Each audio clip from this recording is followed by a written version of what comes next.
மலர்ந்திருக்கின்றது இனிமையான காலை பொழுது. கேபிட்டல் சொந்தங்கள் அனைவருக்கும் இனிமையான காலை வணக்கத்தை தெரிவித்துக் கொண்டு, என்றும் போலவே இன்றைய நாள் எல்லோருக்கும் மங்களகரமான சுப நிறைந்த நாளாக விளங்க எல்லாம் வெல்ல இறைவனை பிரார்த்தித்துக் கொண்டு, என்றும் போலவே ஒவ்வொரு நாளும் உங்களுடன் வணக்கம் கேபிட்டல் நிகழ்வினூடாக இணைந்திருப்போம். ஒவ்வொரு புதிய தலைப்புகளுடன் இணைந்திருப்போம். அந்த வகையிலே இன்றைய நாளும் ஒரு புதிய தலைப்புடன் இணைந்திருக்கின்றோம்.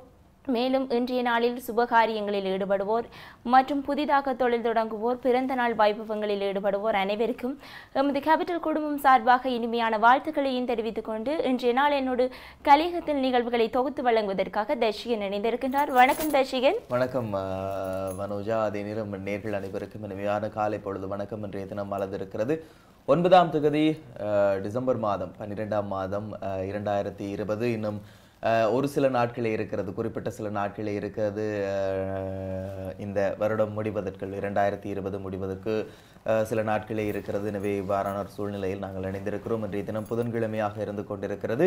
பொன் கிடைத்தாலும் புதன் கிடைக்காது என்று சொல்வார்கள். அந்த அளவிற்கு நல்ல காரியங்கள் செய்யக்கூடிய நாளாக இன்றைய நாள் இருந்திருக்கிறது. அனைத்து விதமான நல்ல காரியங்களையும் தொடங்குவதற்கு ஏற்ற உகந்த நாளாக இன்றைய நாள் இருந்து கொண்டிருக்கிறது. எனவே உங்களுடைய நல்ல காரியங்கள், சுப காரியங்கள் அனைத்தையும் இன்றைய தினத்தில் தொடங்குவீர்களாக இருந்தால் அதுக்கு நல்ல ஒரு வெற்றி கிடைக்கும் என்பதில் எந்த விதமான ஐயப்பாடுகளும் இல்லை. எனவே அவ்வாறான செயற்பாடுகளில் ஈடுபடுகின்ற அத்தனை சொந்தங்களுக்கும் உங்களுடைய வாழ்த்துக்களையும் ஆசிகளையும் தெரிவித்துக் கொண்டு நிகழ்ச்சிக்குள்ளே செல்லலாம். 2 விடயங்கள் ஞாபகப்படுத்துவது வழமையாக இருக்கிறது. இந்த கொரோனா பெருந்தொற்று அதிகரித்துக் கொண்டிருக்கிறது. யாவரும் அறிந்த விடயமாகத்தான் இருக்கிறது. பல்வேறுபட்ட இடங்கள் இன்னும் தனிமைப்படுத்தப்பட்டு கொண்டுதான் இருக்கின்றது. தினமும் நாட்டில் கொரோனா தொற்றாளர்கள் அடையாளம் காணப்பட்டு கொண்டிருக்கிறார்கள். நேற்றும் 700க்கு மேலே கொரோனா தொற்றாளர்கள் அடையாளம் காணப்பட்டிருந்தனர். எனவே மக்கள் இது குறித்தும் அவதானமாக இருக்க வேண்டும். இப்பொழுது சீரற்ற காலநிலை காரணமாக நாங்கள் இதனை மறந்திருக்கிறோம், இந்த கொரோனாவின் தொற்றை மறந்திருக்கிறோம் என்பது உண்மையாக இருக்கிறது. எனவே கொரோனா தொற்று குறித்து மிகுந்த அவதானத்துடன் விழிப்புணர்வுடன் செயற்பட வேண்டும். சுகாதார பிரிவினரால் விடுக்கப்படுகின்ற அறிவுறுத்தலுக்கு ஏற்ப நாங்கள் செயற்பட வேண்டும் என்கின்ற விடயத்தையும் ஞாபகப்படுத்திக் கொண்டு, அதே நேரம் சீரற்ற காலநிலை இப்பொழுது நிலவிக் கொண்டிருக்கிறது. வீதிகளில் வெள்ளம் தேங்கி நிற்கின்றது. அது மாத்திரமல்லாமல் திடீரென மழை பெய்ய கூடிய சாத்தியக்கூறுகள் காணப்படுகிறது. எனவே அது குறித்தும் நாங்கள் அவதானமாக இருங்க வேண்டும் அப்படின்ற ஒரு விடயத்தையும் வலியுறுத்தி கொண்டு நாங்களும் நிகழ்ச்சிக்குள்ளே செல்லலாம். ஒவ்வொரு நாளுமே ஒவ்வொரு விடயம் தொடர்பாக பேசுவது வழமையாக இருக்கிறது. ஒவ்வொரு விடயங்கள் குறித்து பேசிக் கொண்டிருக்கிறோம். ஒவ்வொரு பன்னாட்டு நாட்கள் குறித்து பேசிக் கொண்டிருக்கிறோம். அதே போல இன்றைய தினமும் ஒரு விசேட தினமாக இருந்து கொண்டிருக்கிறது, விசேட தினமாக அனுஷ்டிக்கப்பட்டு கொண்டிருக்கிறது. எனவே அந்த தினம் குறித்து தான் இன்றைய தினம் பல்வேறுபட்ட விடயங்களை பேச போகின்றோம் இல்லையா மனோஜ்? நிச்சயமாக இன்று நாங்கள் பேச போகின்ற தலைப்பு உலகளாவிய ஊழல் ஒழிப்பு தினமாக இன்று கொண்டாடப்படுகின்றது தர்ஷிகன். 2003ஆம் ஆண்டு ஐநா சபையினால் அக்டோபர் மாதம் 31ஆம் தேதி ஒரு மாநாடு ஒன்று கூடியிருக்கிறார்கள். அந்த மாநாட்டிலே ஊழல் ஒழிப்புக்கு எதிராக ஒரு தினத்தை அனுஷ்டிப்போம் என்று முன்வைக்கப்படுகின்றது. அங்கு ஒரு கருத்து முன்வைக்கப்படுகின்றது. அதன் அடிப்படையில் அக்டோபர் மாதம் 9ஆம் தேதி 31ஆம் தேதி இந்த மாநாடு இடம்பெறுகின்றது. பின்னர் டிசம்பர் மாதம் 9ஆம் தேதி சர்வதேச ஊழல் ஒழிப்பு தினமாக தர்ஷிகன் அனுஷ்டிப்போம் என்று அங்கு உறுதி பூணப்படுகின்றது. நிச்சயமாக அதற்கு அமைவாக 2003ஆம் ஆண்டிலிருந்து இப்பொழுது வரை இந்த சர்வதேச ஊழல் ஒழிப்பு தினம் கொண்டாடப்பட்டு கொண்டிருக்கிறது.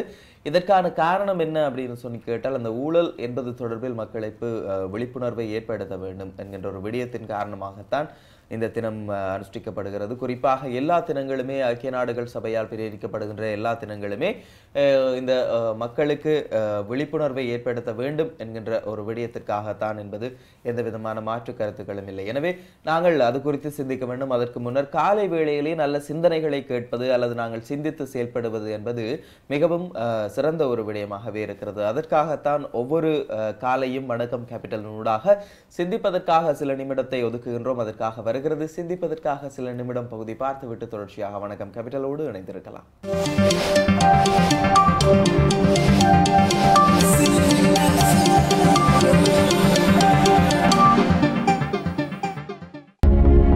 உலகிற்கு அரசனாக இருக்க வேண்டுமானால் முதலில் உன் மனதிற்கு சேவகனாக இருக்க வேண்டும். உலகிற்கு அரசனாக இருக்க வேண்டுமானால் முதலில் உன் மனதிற்கு சேவகனாக இருக்க வேண்டும்.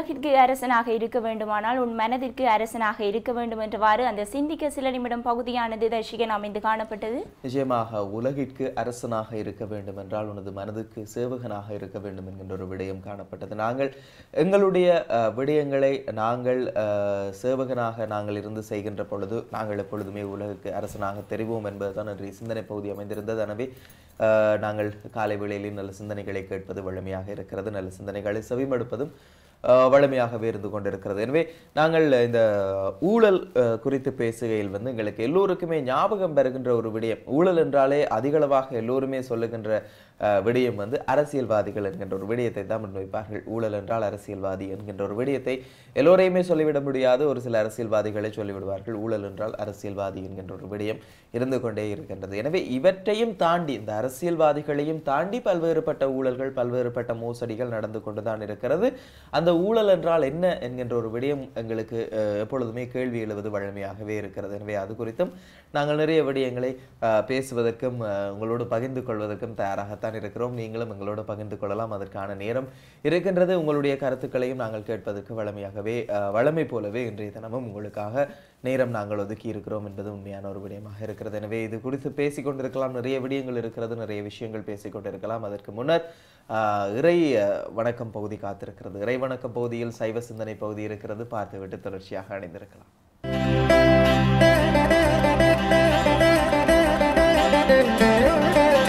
ஆழ்கதியதெல்லாம் அரண் நாமுமே சூழ்க வையகமும் துயர் தீர்க்கவே. கேபிட்டல் சொந்தங்கள் அனைவருக்கும் அன்பான வணக்கங்கள்.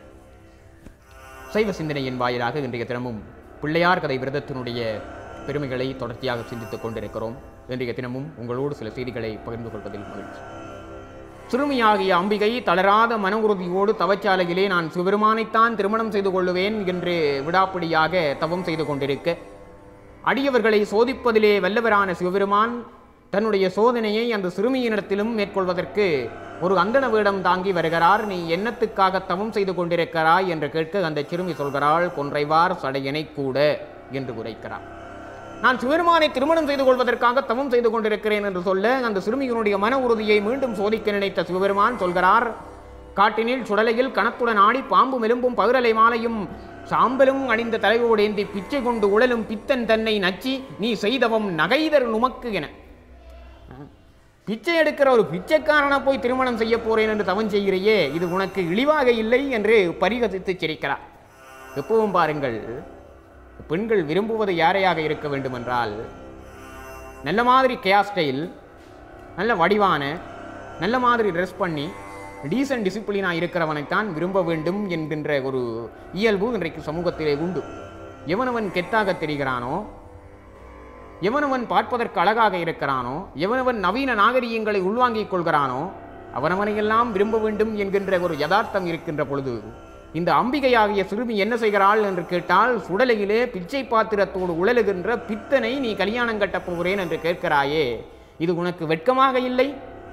ஒரு நியாயபூர்வமான கேள்வியாக அந்த கேள்வி படுகிறதல்லவா?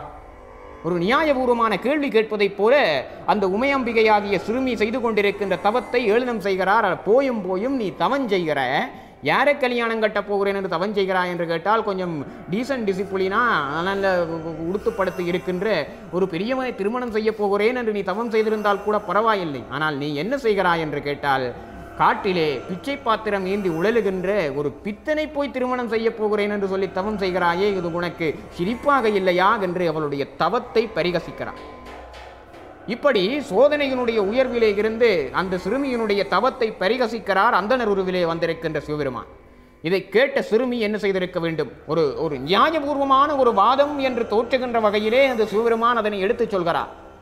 பிச்சை கொண்டு உழலும் பித்தனையா நீ திருமணம் செய்ய போகிறாய் என்று கேட்டால் அந்த கேள்வியிலே ஒரு நியாயம் இருக்கிறதல்லவா? அந்த நியாயத்தை பார்த்து இந்த சிறுமி என்ன செய்திருக்க வேண்டும்? அடடா, நான் இப்பொழுது இதுவரைக்கும் செய்த தவம் என்பது பிழையானது, ஓஹோ இதை விட வேற நல்ல மாப்பிள்ளையா பார்ப்போம் என்று இப்பொழுது இன்றைக்கு இருப்பவர்கள் உள்ளூர் மாப்பிள்ளையை காட்டிலும் வெளிநாட்டு மாப்பிள்ளை என்று ஓடுவதைப் போல இந்த சிறுமியும் என்ன செய்திருக்க வேண்டும்? இந்த பித்தனை நான் திருமணம் செய்வதற்கு தவம் செய்து பிழைவிட்டு விட்டேனே, வேற நல்ல மாப்பிள்ளையா பார்ப்போம் என்று விட்டுட்டு போயிருக்க வேண்டும் அல்லவா? யதார்த்தபூர்வமாக நாங்கள் சிந்திக்க தலைப்பட்டால் நாங்கள் இப்படித்தான் சிந்திப்போம். ஆனால் வந்திருக்கின்ற சிறுமியோ உமையம்பிகையே ஒரு சிறுமியினுடைய வடிவத்திலே வந்திருக்கிறார். அவள் இந்த உலகத்துக்கு பல படிப்பினைகளை சொல்வதற்காக அவதரித்திருக்கின்ற உமையம்பிகை இந்த சிவபெருமான் ஆகிய அந்த அந்தனர் சொல்லுகின்ற செய்திகளை கேட்டு என்ன செய்கிறாள் என்று கேட்டால், சீச்சி எனக்கு நீ கதை சொல்ல வேண்டாம் என்று சொல்லி அந்த அந்தனருடைய வார்த்தைகளை கேட்டதே பலை என்று காதை பொத்தி கொண்டு அந்த சாலையிலே இருந்து விலகத் தொடங்குகிறாள் இந்த சிறுமி. எப்பொழுதும் பாருங்கள், எங்களுடைய நம்பிக்கையை குலைக்கின்ற வகையிலே பல பேர் பல செய்திகளை பேசுவார்கள். இன்றைக்கு எங்களுடைய சமயத்தை கேள்விக்குள்ளாகின்ற வகையிலே பல பேர் பல செய்திகளை சொல்கிறார்கள். சமயம் என்பதை பொய்யானது, கடவுள் என்பதை பொய்யானது, வழிபாடு என்பது பொய்யானது, இவை எல்லாவற்றையும் கடந்து நாங்கள் இன்றைக்கு எவ்வளவோ தூரம் முன்னேறி இருக்கிறோமே, இந்த நம்பிக்கைகள் எல்லாம் வெறும் மூட நம்பிக்கை, இவற்றை தூக்கி குப்பையிலே போட்டுவிட்டு உங்கள் வாட்டிலே போய்கொண்டிருங்கள் என்று பலரும் நம்பத்தக்க வகையிலே கதைகளை, உருட்டு புரட்டுக்களை எல்லாம் திருப்பி போட்டு இன்றைக்கு எங்களுடைய சமய வாழ்க்கையை மழுங்கடிக்கின்ற ஒரு அறிவுபூர்வமாக சிந்திக்கிறோம் என்று சொல்லிக் கொள்ளுகின்ற கூட்டம் புறப்பட்டிருக்கிறது. அதற்கு அறிவு என்று பெயர் அல்ல. முடிந்த முடிவை, தெளிந்த தெளிவை எது உணர்கிறதோ அதுதான் அறிவு. எனவே நம்பும்படியாக பல பேர் சொல்கிறார்கள் என்கின்ற செய்திகளை எல்லாம் நாங்கள் நம்ப வேண்டும் என்பது அல்ல. இப்படித்தான் சிவபெருமான் செய்து காட்டுகிறார். உமையம்பிகையை, அவருடைய அந்த உமையம்பிகையினுடைய தவத்தை இகழ்ந்து பேசுவதாக பேசி, நம்பத்தகுந்தது போல பேசி பாசாங்கு செய்கிறார். ஆனால் உமையம்பிகை எங்களுக்கு மானிட குலத்துக்கு விடுத்திருக்கின்ற செய்தி யதார்த்தபூர்வமானது போல சொல்லுகின்ற எல்லோருடைய பேச்சுக்களையும் நம்பிவிடாதீர்கள், நீங்கள் கொண்ட கொள்கையிலே உறுதியாக வாழ வேண்டும் என்கின்ற அந்த செய்தியை அம்பிகை தவச்சாலையிலே எங்கள் எல்லோர் பொருட்டாகவும் விடுத்திருக்கின்ற விண்ணப்பமாக அதனை நாங்கள் கொள்ள முடியும் என்கின்ற செய்தியினை கூறி தொடர்ந்து நடந்த விடயங்களை நாளைய தினத்திலே சிந்திக்கலாம். இன்றைய பொழுது உங்கள் அனைவருக்கும் நல்ல வண்ணம் அமைய எல்லாம் வல்ல பரம்பொருளை பிரார்த்தித்து நிறைவு செய்கிறோம். மேன்மைகொள் சைவநீதி விளங்கு உலகமெல்லாம். வணக்கம்.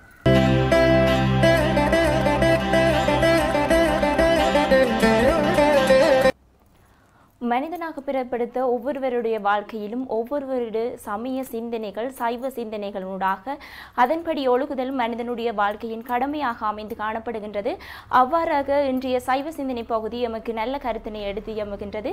தொடர்ந்தும் கிறிஸ்தவ சிந்தனை பகுதி வருகின்றது, பார்த்துவிட்டு வரலாம்.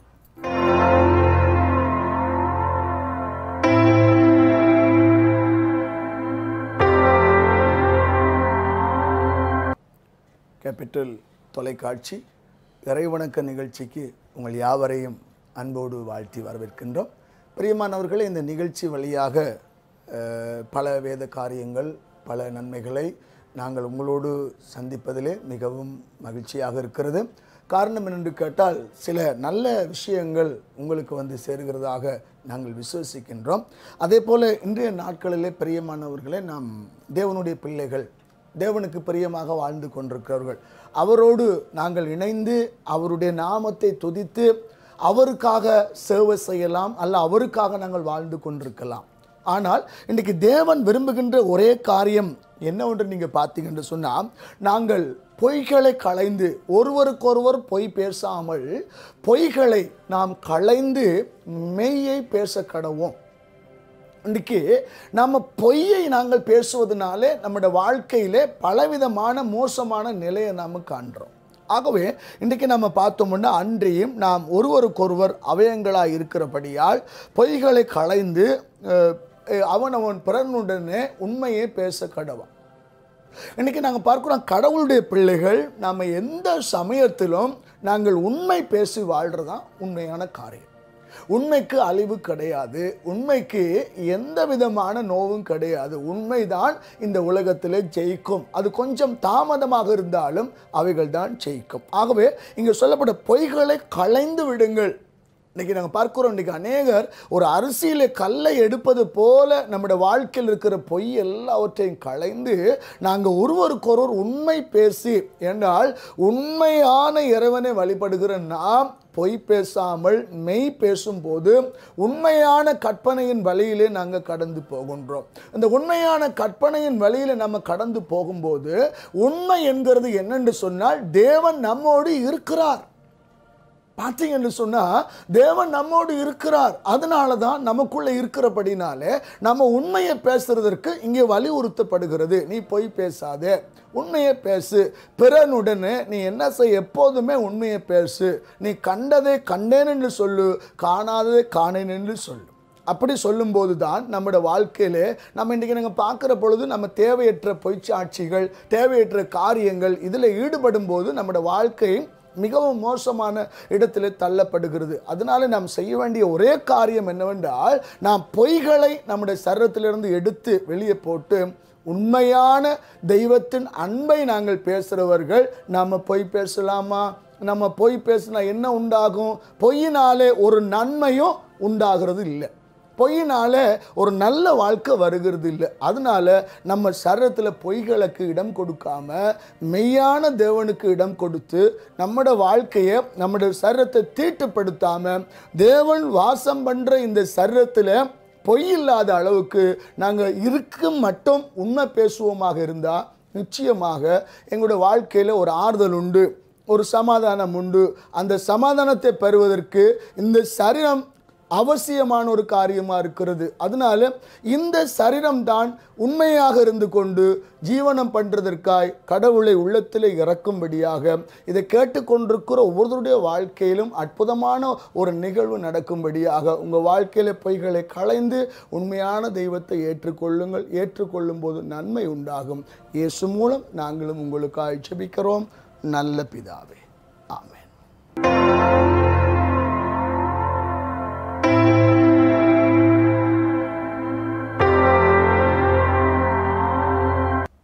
மதங்கள் மூலமாக நல்ல சிந்தனைகள் வளர்க்கப்படுகின்றது. மக்கள் மனித மனங்கள் தூய்மை அடைகின்றது என்பது உண்மையான ஒரு விடயம். அவ்வாறு இருக்கையில் இந்த சமயத்தில் சொல்லப்படுகின்ற சிந்தனைகள், சமயத்திலே இருக்கின்ற இந்த எடுத்துக்காட்டுகளின் மூலமாக ஒவ்வொரு காலை வேளையிலும் நாங்கள் நல்ல சிந்தனைகளை சொல்லிக் கொண்டிருக்கிறோம். சமய சிந்தனைகள் இறை வணக்கம் பகுதியினூடாக அவ்வாறு கிறிஸ்தவ சிந்தனை பகுதி அமைந்திருந்தது. இன்றைய தினத்திலே தொடர்ச்சியாக நாங்கள் பார்க்க போகின்றோம் இந்த ஊழல் தொடர்பான விடயங்கள். இந்த ஊழல் என்றால் என்ன என்கின்ற ஒரு விடயம் எங்கள் முன்னே இருந்து கொண்டுதான் இருக்கிறது. குறிப்பாக இந்த மக்களுக்கு செல்லப்படுகின்ற, மக்களுக்கு போய் சேர வேண்டிய எந்த விதமான ஒரு திட்டமாக இருக்கலாம் அல்லது எந்த விதமான ஒரு செயற்பாடுகளாக இருக்கலாம், அதில் ஏற்படுகின்ற மோசடிகள் ஊழல் என்கின்ற ஒரு விடயத்திற்கு வரப்போகின்றது. அது மாத்திரமல்லாமல் மக்களுக்கு சேவையாற்ற வேண்டிய அதிகாரிகளும் இருக்கலாம், மக்களுக்கு சேவையாற்ற வேண்டிய அரசியல்வாதிகளாக இருக்கலாம். மக்களிடத்தில் ஒரு விடயத்தை பெற்றுக்கொண்டு, அது பணமாகவோ பொருளாகவோ ஏதாவது ஒரு விடயத்தை பெற்றுக்கொண்டு அந்த விடயத்தை மேற்கொள்கின்ற வேளையில் அந்த ஒரு விடயத்தையும் நாங்கள் ஊழல் என்கின்ற ஒரு விடயத்திற்குள் கொண்டு வரலாம். இது தவிர ஏனைய பல விஷயங்கள் இருக்கிறது. குறிப்பாக சமூகத்திற்கு செய்ய வேண்டிய ஒரு விடயத்தில் ஒரு ஒரு ஒரு ஒரு ஒரு தொகுதி பணத்தையோ அல்லது ஒரு தொகுதி பொருளையோ தன்னுடைய சொந்த இதற்காக பயன்படுத்தி விட்டு சமூகத்திற்கு ஒரு தொகுதி இதை அனுப்புகின்ற பொழுது அல்லது அதை செயற்படுத்துகின்ற பொழுது அதுவும் ஊழல் என்கின்ற ஒரு விடயத்திற்கு போய் சேருகின்றது என்பதும் உண்மையான இருக்கிறது. இது பல்வேறுபட்ட மட்டங்களில் இடம்பெற்று கொண்டுதான் இருக்கிறது. எல்லா இடங்களிலுமே இந்த ஊழல் என்கின்ற ஒரு விடயம் இருந்து கொண்டுதான் இருக்கிறது. அரசு திணைக்களங்களாக இருக்கலாம், அரச உத்தியோகஸ்தர்களாக இருக்கலாம், அரசியல்வாதிகளாக இருக்கலாம், தனியார் நிறுவனங்களாக இருக்கலாம், பல்வேறுபட்ட பிரதேசங்களில் பல்வேறுபட்ட இடங்களிலும் இந்த ஊழல் என்கின்ற செயற்பாடு இருந்து கொண்டுதான் இருக்கிறது. எல்லோரையுமே ஒட்டுமொத்தமாக குற்றம் சுமத்தி விட முடியாது. ஒரு சிலர் அங்கே ஊழல் செய்கின்றவர்கள் ஊழல்வாதிகளாக மோசடிக்காரர்களாக இருந்து கொண்டுதான் இருக்கிறார்கள். எனவே அது குறித்து நாங்கள் பல்வேறுபட்ட விடயங்கள் இருக்கின்றது பேசலாம். உங்களுக்குள்ளேயும் பல்வேறுபட்ட அனுபவங்கள் இருந்திருக்கலாம். இப்படியான சம்பவங்களை எல்லாம் கடந்துதான் நாங்கள் வந்திருக்கிறோம் என்கின்ற ஒரு விடயத்தை நீங்களும் எங்கள் இடத்தில் முன்வைக்கலாம். அதற்கான நேரம் இருக்கின்றது. தொடர்ச்சியாக நாங்கள் 9 மணி வரைக்கும் இணைந்திருக்க போகின்றோம். அதற்கு முன்னர் இன்றைய மலர்ந்திருக்கிறது. இன்றைய நாள் எவ்வாறெல்லாம் அமைய போகின்றது, எனக்கு இன்றைய நாளில் நான் இந்த விடயம் செய்ய போகின்றேன், இந்த விடயத்தை செய்யலாமா, இந்த விடயம் செய்தால் எனக்கு வெற்றி கிடைக்குமா, இல்லாட்டி நான் கவனமாக இருக்கணுமா அப்படின்ற விடயம் எல்லாம் எங்கள் மனதுக்குள்ளே ஓடிக்கொண்டே தான் இருக்கும். எனவே அதற்காக நாங்கள் இன்றைய பலன்கள் பகுதி வைத்திருக்கிறோம். இன்றைய பலன்கள் பகுதி இருக்கிறது, அதனை பார்த்து விட்டு வரலாம்.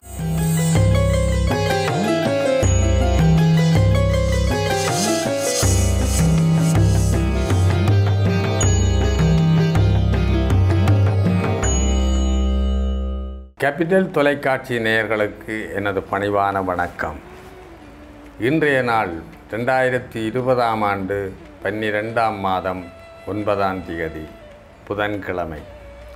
இன்றைய நட்சத்திரம் உத்தரம், ராசி கன்னி. இன்றைய சுப நேரம் 4:48 முதல் 6:18 வரை. ராகு காலம் 12:18 முதல் 1:48 வரை. நேயர்களே, இன்றைய 12 ராசிகளுக்கும் உரிய பொது பலன்களை பார்ப்போம். மேடராசி அன்பர்களே, இன்றைய நாள் கடுமையான உழைப்பும் களைப்பும் உங்களுக்கு ஏற்படக்கூடிய ஒரு நாள். அதனால் பெருத்த லாபமும் பண லாபம், நண்பர்களுடைய சேர்க்கையினுடைய நீங்கள் அதிக மன மகிழ்ச்சி ஏற்படக்கூடிய நிலை, குடும்பத்தாருடைய அதிக மகிழ்ச்சி, உங்களுடைய குடும்பத்திலே நல்ல கருமங்கள் விடுபட்டு போய் தடைபட்டு நின்றால் இன்றைய நாளிலே அதை வெற்றிகரமாக நடத்தக்கூடிய ஒரு வாய்ப்பை தரும் நாளாக இன்றைய நாள் அமைந்திருக்கின்றது. கூடுதலாக நீங்கள் உழைக்க வேண்டும். இன்றைய நாளிலே கொஞ்சம் உற்சாகமாகவும் உறுதியாகவும் இருக்க வேண்டும். மனச்சோர்வுகள் ஏற்படலாம், அவைகளை தவிர்த்து விடுங்கள். உங்களுடைய கருமத்திலே கண்ணாக இருந்து நீங்கள் செய்வீர்களானால் நிச்சயமாக இன்றைய நாள் உங்களுக்கு ஒரு பரிபூர்ண வெற்றி திருநாளாக அமையும். இடபராசி அன்பர்களே, இன்றைய நாளிலே நீங்கள் அதிக பணத்தை கையிலே வைத்திருக்காதீர்கள். ஏனெனில் அதிகமாக செலவுகள் ஏற்படக்கூடிய சந்தர்ப்பங்கள் உண்டாகும். பணம் உங்களுடைய கையை விட்டு போய்கொண்டே இருக்கும்.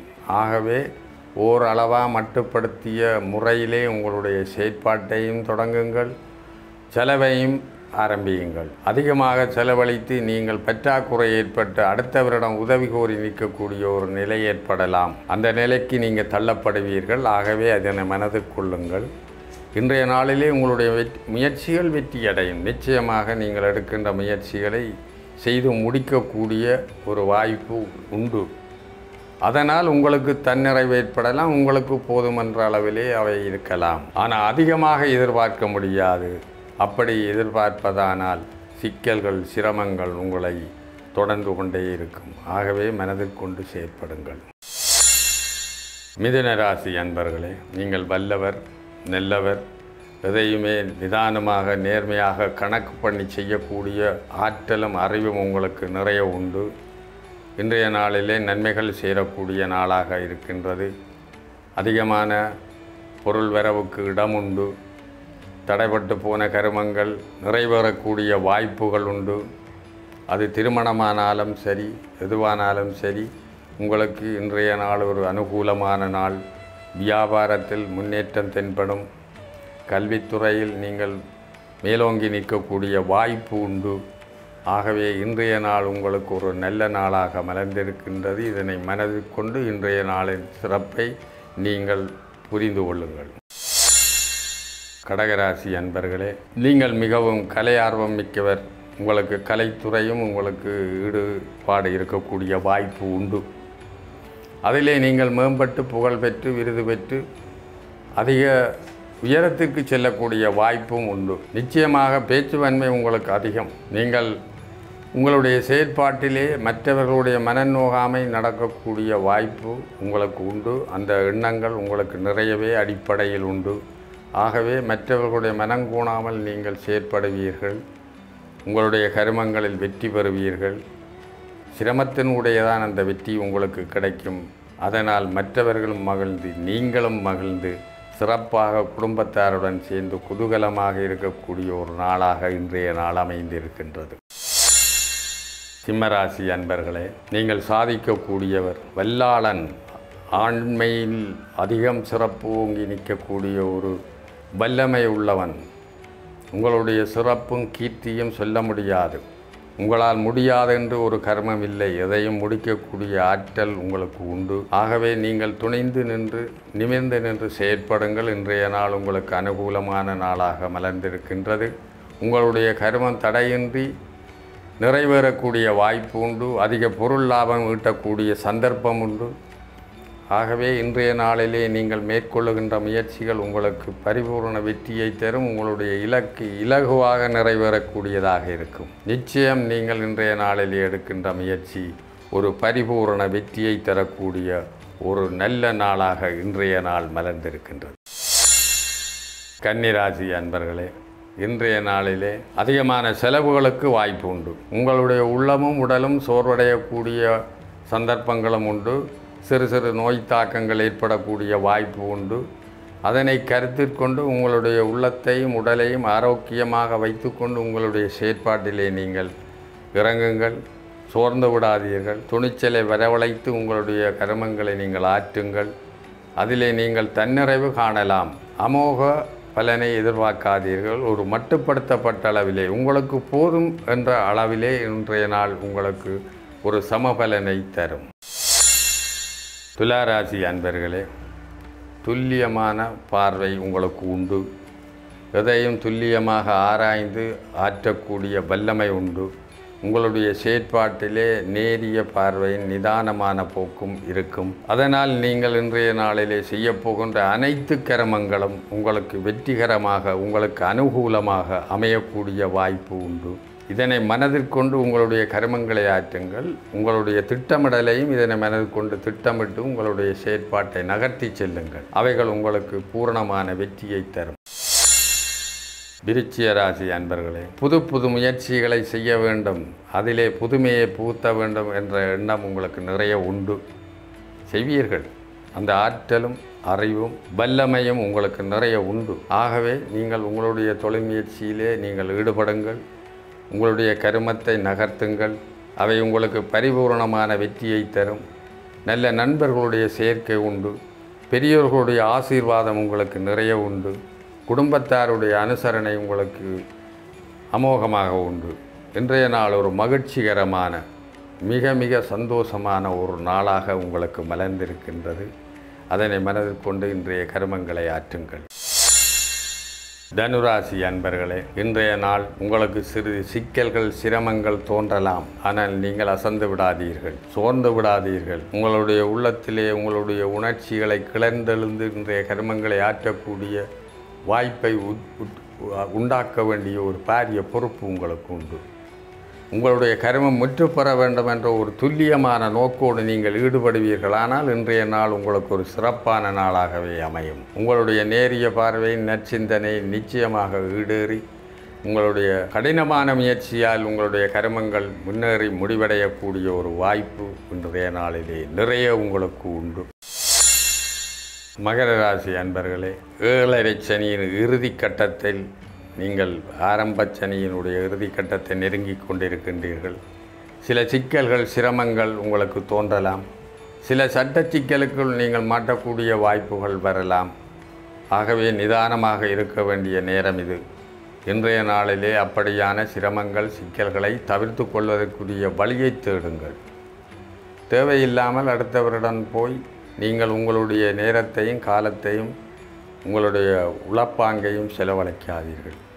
உங்களுடைய கர்மத்திலே நீங்கள் நிதானமாக செயல்பட்டு பொறுமையாக மிக மிக துல்லியமாக ஆராய்ந்து செயற்படுவீர்கள். ஆனால் இன்றைய சம பலனை தரக்கூடிய நாளாக இருந்தாலும் உங்களுக்கு ஒரு நிறைவான பலனை தரக்கூடியதாக அமையும். கும்பராசி அன்பர்களே, நீங்கள் இன்றைய நாளிலே சாதிக்கப் போகின்றீர்கள். உங்களுடைய கர்மங்களை நீங்கள் வெற்றிகரமாக இலகுவாக செய்து முடிக்கப் போகின்றீர்கள். உங்களுடைய கர்மம் நிச்சயமாக ஈடேறும். மற்றவர்களால் முடியாது என்று சொன்ன கர்மங்களை நீங்கள் முடித்து காட்டுவீர்கள். அந்த வல்லமையும் அந்த சக்தியும் உங்களுக்கு நிறையவே உண்டு. மனதிலே பரிபூர்ணமான நம்பிக்கையும் தைரியமும் உங்களுக்கு நிறைய உண்டு. ஆகவே இன்றைய நாள் ஒரு அனுகூலமான நாள், சிறப்பான நாள். உங்களுடைய துல்லியமான நோக்கோடு உங்களுடைய கர்மத்திலே கண்ணாயிருந்து அதிகமான பொருள் வரவையும் பணவரவையும் ஏற்படுத்தி கொள்ளக்கூடிய ஒரு வாய்ப்புள்ள நாளாக இன்றைய நாள் உங்களுக்கு மலர்ந்திருக்கின்றது. இதனை மனதில் கொண்டு நீங்கள் செயல்படுத்துங்கள். மீனராசி அன்பர்களே, இன்றைய நாளிலே நீங்கள் மிகச் சிரமங்கள், சிக்கல்கள், நெருக்கடிகளை சந்திக்கக்கூடியதாக இருந்தாலும் உங்களுடைய பொறுமையான, நிதானமான, நேர்மையான போக்கு உங்களை ஒரு நல்ல வழியில் இட்டுச் செல்லக்கூடிய வாய்ப்பு உண்டு. சிக்கல், சிரமங்களை தவிர்த்து விடுங்கள். நேரிய பார்வையோடு உங்களுடைய நிதானமான போக்கோடு உங்களுடைய கர்மங்களை நீங்கள் செய்கின்ற ஒவ்வொரு கர்மங்களும் நிச்சயமாக நேர்மையாகவும் நிதானமாகவும் இருக்கும். ஆகவே அவை தடைபட்டு போவதற்கு அதிக வாய்ப்பில்லை. பிறருடைய விரக்தி நிலை, பிறருடைய பகையை சம்பாதித்து கொள்ளக்கூடிய வாய்ப்புகள் வரலாம். அவைகளை இலகுவாக நீங்கள் தவிர்த்து விடுங்கள். சுமூகமாக அதனை தவிர்த்து நீங்கள் உங்களுடைய கர்மத்திலே, உங்களுடைய செயற்பாட்டிலே உங்களுடைய பார்வையை செலுத்துங்கள். நிச்சயம் இன்றைய நாள் உங்களுக்கு ஒரு அனுகூலமான நாளாகும். நேயர்களே, இதுவரையின் 12 ராசிகளுக்கும் உரிய பலன்களை பார்த்தோம். உங்களுடைய தனிப்பலனை ஒரு சோதிடரை அணுகி அறிந்து கொள்ளுங்கள். மீண்டும் நாளை இதே நேரம் உங்களை சந்திக்கும் வரை உங்களிடமிருந்து விடை பெறுபவர் சோதிடர் சிவகுரு செல்லச்சாமி. நன்றி, வணக்கம்.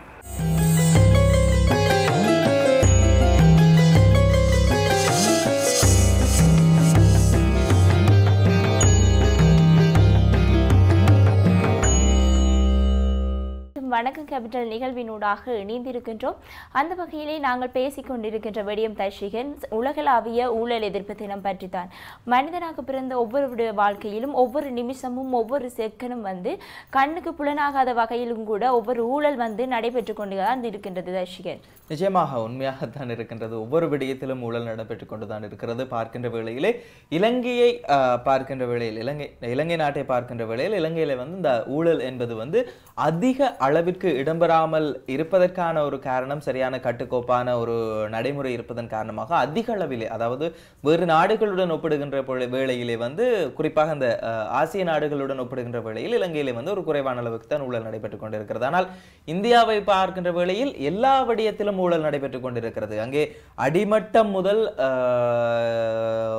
சிகரம் வரைக்கும் ஊழல் நடைபெற்றுக் கொண்டுதான் இருக்கிறது. நாங்கள் இந்தியாவிலே இருந்து வருகின்ற செய்திகள் ஊடாகவும் இந்திய சமூக வலைத்தளங்கள் ஊடாகவும் நாங்கள் தினமும் பார்த்து கொண்டிருப்பதை நாங்கள் அவதானிக்கக்கூடியதாகவே இருக்கிறது. அந்த அளவிற்கு இந்தியாவிலே ஊழல் நிறைந்து போயிருக்கிறது என்பது மறக்க முடியாத உண்மையாக இருக்கிறது. ஆனால் இலங்கையை ஒப்பிடுகின்ற வேளையில் இந்தியாவுடன் ஒப்பிடுகின்ற வேளையில் சரியான அளவில் குறைவான நிலையில் தான் காணப்படுகிறது. ஆனால் இலங்கைக்காக அது அதிக அளவில் என்றுதான் சொல்ல வேண்டும். என்று சொன்னால் இலங்கை இப்பொழுதுதான் அபிவிருத்தி அடைந்து வருகின்ற ஒரு நாடாக இருக்கிறது. பல்வேறுபட்ட விடயங்களில் இன்னும் அபிவிருத்தி அடைய வேண்டிய ஒரு நிலை காணப்படுகிறது. இந்த நிலையிலும் ஊழல் இருப்பது என்பது மிகவும் ஒரு கவலைக்குரிய ஒரு விடயமாகத்தான் இருக்கிறது. இந்த கையூட்டு என்பது குறித்து நாங்கள் சில விடயங்களை பார்க்கலாம். இப்பொழுது கையூட்டு என்பது எல்லா இடங்களிலுமே மலிந்து போயிருக்கிறது. என்ன காரணம் அப்படி என்று சொன்னால், பாடசாலைகளில் நாங்கள் பிள்ளைகளை சேர்க்க வேண்டும் என்றால் அங்கே இருக்கின்றவர்கள் அதிபராக இருக்கலாம், ஆசிரியர்களாக இருக்கலாம், அவர்களுக்கு கையூட்டு வழங்க வேண்டி இருக்கிறது. ஒரு வேலையை நாங்கள் அரச வேலையை நாங்கள் பெற்றுக்கொள்வதற்காக அங்கே கையூட்டு வழங்க வேண்டி இருக்கிறது. எங்களுடைய அத்தியாவசிய தேவைகளை நாங்கள் பூர்த்தி செய்வதற்காக சில அரசு அதிகாரிகளிடம் நாங்கள் கையூட்டு வேண்ட வேண்டி இருக்கிறது. சில தேவைகளை வினத்தினுடன் விரைவாக செய்து முடிப்பதற்காக நாங்கள் கையூட்டு வேண்ட வேண்டிய நிலை இருக்கிறது. அதே நேரத்தில் மக்களுக்கு வழங்கப்படுகின்ற வாழ்வாதார உதவி, அந்த உதவிகளில் கூட பல்வேறுபட்ட கையூட்டுகளை நாங்கள் பெற்றுக்கொள்ள வேண்டிய ஒரு தேவைப்பாட்டிலும் கடப்பாட்டில் தான் இருந்து கொண்டிருக்கிறோம். அந்த அளவிற்கு இன்றைய சூழ்நிலை மாறி இருக்கிறது. பல்வேறுபட்ட நேரங்களில் அந்த கையூட்டுகள் காரணமாக, கையூட்டு சம்பவங்கள் காரணமாக பல பேர் கைதும் செய்யப்பட்டுக் கொண்டிருக்கிறார்கள், நேரடியாகவே கைது செய்யப்பட்டுக் கொண்டிருக்கிறார்கள். அவற்றையும் நாங்கள் பார்க்கக்கூடியதாகத்தான் இருக்கிறது. குறிப்பாக இந்த வீதி போக்குவரத்து காவல்துறையினர் அதிகளவாக கையூட்டுகளில் பெற்றுக்கொண்ட சம்பவங்களும் பதிவாகி இருக்கிறது. அது மாத்திரமல்லாமல் ஆசிரியர்கள் பெற்றுக்கொண்ட சம்பவம் பதிவாகி இருக்கிறது. அதே நேரம் கிராம உத்தியோகத்தர்கள் பெற்றுக்கொண்ட சம்பவங்கள் பதிவாகி இருக்கிறது. அது மாத்திரமல்லாமல் பல அரசு திணைக்களங்களில் பொறுப்பு வாய்ந்த உத்தியோகஸ்தர்கள் இருப்பவர்கள் கூட அந்த கையூட்டுகளை பெற்றுக்கொண்ட சம்பவங்கள் எல்லாம் பதிவாகித்தான் இருக்கிறது. இது யாரும் இல்லை என்று சொல்லிவிட முடியாது. அந்த அளவுக்கு இந்த கையூட்டுகள் பதிவாகி கொண்டுதான் இருக்கிறது. என்ன காரணத்துக்காக இந்த கையூட்டுகள் அனைத்தும் வழங்கப்படுகிறது அல்லது வாங்கப்படுகிறது என்று கேட்டால், தங்களுடைய சேவைகளை செய்வதற்காக கையூட்டுகளை பெற்றுக் கொண்டிருக்கிறார்கள். அதாவது குறிப்பாக தங்களுடைய சேவைகளை 2 நாட்களில் முடிகின்ற சேவைகளில் ஒரு நாளில் செய்து தருகிறேன், எனக்கு இவ்வளவு தா அப்படின்ற மாதிரியான விஷயங்கள் எல்லாம் இருந்து கொண்டிருக்கிறது. அது ஒரு விதத்தில் மக்கள் மீதும் அந்த குற்றச்சாட்டை நாங்கள் முன்வைக்கலாம். 2 நாட்களில் செய்ய முடிகின்ற வேலையில் 2 நாட்களில் பெற்றுக்கொள்ளலாம், அல்லது அதை அவசரமாக பெற்றுக்கொள்ள வேண்டும் என்பதற்காக கையூட்டுகளை வழங்குவது மக்களுடைய குறை இருந்து கொண்டுதான் இருக்கிறது. எனவே இது குறித்தும் நாங்கள் சிந்திக்க வேண்டும். இந்தியாவை பொறுத்தவரையில் அந்த வேலையை செய்வதற்கே கையூட்டு வழங்க வேண்டிய ஒரு நிலைதான் காணப்படுகிறது. இலங்கையை பொறுத்தவரையில் வேலையை விரைவாக செய்து முடிப்பதற்காக நாங்கள் கையூட்டுகளை வழங்கி கொண்டிருந்தாலும், இந்தியாவை பொறுத்தவரையில் அந்த வேலையை செய்வதற்காகவே கையூட்டுகள் வழங்க வேண்டிய தேவை இருந்து கொண்டிருக்கிறது. கையூட்டு என்றால் என்னென்று ஒரு கேள்வி வரலாம். கையூட்டு என்றால் லஞ்சம் அப்படின்னு சொல்லி ஒரு பொருள் இருக்கின்றது. இந்த கையூட்டுகள், அதுதான் கையூட்டுகள் என்று சொல்கின்றனர். இந்த கையூட்டுகள் மூலம் பல ஊழல் நடைபெற்றுக் கொண்டுதான் இருக்கிறது. இது தவிர பல்வேறுபட்ட ஊழல் மோசடிகள் இடம்பெற்றுக் கொண்டிருக்கிறது. குறிப்பாக இந்த அரசியல் ரீதியில் அரசியல்வாதிகளினுடைய ஊழல்களை பொறுத்தமட்டில் அதிகளவாக நாங்கள் பார்க்கக்கூடியதாக இருக்கும். அதிகளவாக மக்கள் மத்தியிலும் பேசப்படுகின்ற ஒரு விடயமாகத்தான் இருக்கிறது. பல மக்களுக்கு தெரியாத ஒரு விடயமாகவும் தான் இருக்கிறது. குறிப்பாக ஒரு அரசு ஒரு பிரதேசத்தை அபிவிருத்தி செய்வதற்காகவோ அல்லது அதை வளப்படுத்துவதற்காகவோ அரசியல்வாதிகளிடம் குறிப்பிட்ட பணத்தொகையை அவர்கள் மூலமாக அங்கே கையளிக்கப்படுகின்றது. இதன் காரணமாக அவர்கள் அதிகளவான பணங்களை தங்களுடைய செலவுகளுக்கோ அல்லது தாங்கள் எடுத்துக்கொண்டு ஒரு சில தொகையை மாத்திரம் அந்த அபிவிருத்திக்காக செலவிடுகிறார்கள். இது பல்வேறுபட்ட மட்டங்களில் இருந்து கொண்டே போகின்றது. அதாவது குறிப்பிட்ட ஒரு தொகையை அரசு ஒதுக்குகின்ற பொழுது, ஒரு அரசு அபிவிருத்திக்காக ஒதுக்குகின்ற பொழுது, அதற்குள்ளே இருக்கின்ற ஒவ்வொரு அரசியல்வாதி முதல் ஒவ்வொரு அதிகாரிகள் வரைக்கும் அந்த கையூட்டு அந்த பணத்திலிருந்து சிறு தொகையை எடுத்து அபிவிருத்திக்காக ஒதுக்கப்படுகின்றது அல்லது வந்து சேருகின்ற அந்த அபிவிருத்தி செயல் திட்டத்துக்காக வந்து சேருகின்ற நிதியை பார்க்கின்ற வேளையில் ஒரு சிறிய அளவு தொகை தான் வந்து சேருகின்றது. உதாரணத்துக்கு 10 லட்சம் ரூபாய் ஒதுக்கப்பட்டிருந்தால் இங்கே வருகின்றது 2 லட்சம் ரூபாயாகத்தான் இருக்கிறது. அந்த அளவுக்கு அங்கே ஊழல் இடம்பெற்றுக் கொண்டிருக்கிறது. இது எல்லோரையும் நாங்கள் சொல்லவில்லை. ஒரு சில பேர், அதாவது 100-இல் ஒரு 2 விதமானவர் இவ்வாறான செயற்பாடுகளில் ஈடுபட்டு கொண்டுதான் இருக்கிறார்கள். அது உண்மையாகத்தான் இருந்து கொண்டிருக்கிறது. அவர்கள் கைதும் செய்யப்பட்டு கொண்டிருக்கிறார்கள். தெரிகின்றவர்கள் கைது செய்யப்பட்டு கொண்டிருக்கிறார்கள். பல பேர் இந்த கையூட்டு வாங்குவதை இப்பொழுது நிறுத்தி இருக்கிறார்கள். என்ன காரணம் அப்படின்னு சொன்னால் அவர்களுக்கு ஒரு பயம் வந்து விட்டது. நாங்கள் எங்கே கைது செய்யப்படுவோமோ என்கின்ற ஒரு பயம் இருந்து கொண்டிருக்கிறது. எனவே இந்த ஊழல் குறித்து நாங்கள் பல்வேறுபட்ட கோணங்களில் பார்க்கலாம், பல்வேறுபட்ட விடயங்களையும் பேசலாம். எனவே அதுக்கு குறித்து நாங்கள் பேசுவதற்கு முன்னர் இந்த வரலாறுகள் இருக்கிறது. வரலாற்றில் தடம் பதித்த நிகழ்வுகளும் இருக்கிறது. வரலாற்றில் தடம் பதித்தவர்களும் இருக்கிறார்கள். அவர்களை ஒரு முறை மீட்டி பார்த்து விட வரலாம். இன்றைய நாளுக்காக கடந்த காலங்களில் எவ்வாறான நிகழ்வுகள், எவ்வாறான சம்பவங்கள் எல்லாம் பதிவாகி இருக்கிறது என்பது குறித்து பார்ப்பதற்காக இன்றைய நாளில் பகுதி வருகிறது. பார்த்துவிட்டு தொடர்ச்சியாக இணைந்திருக்கலாம்.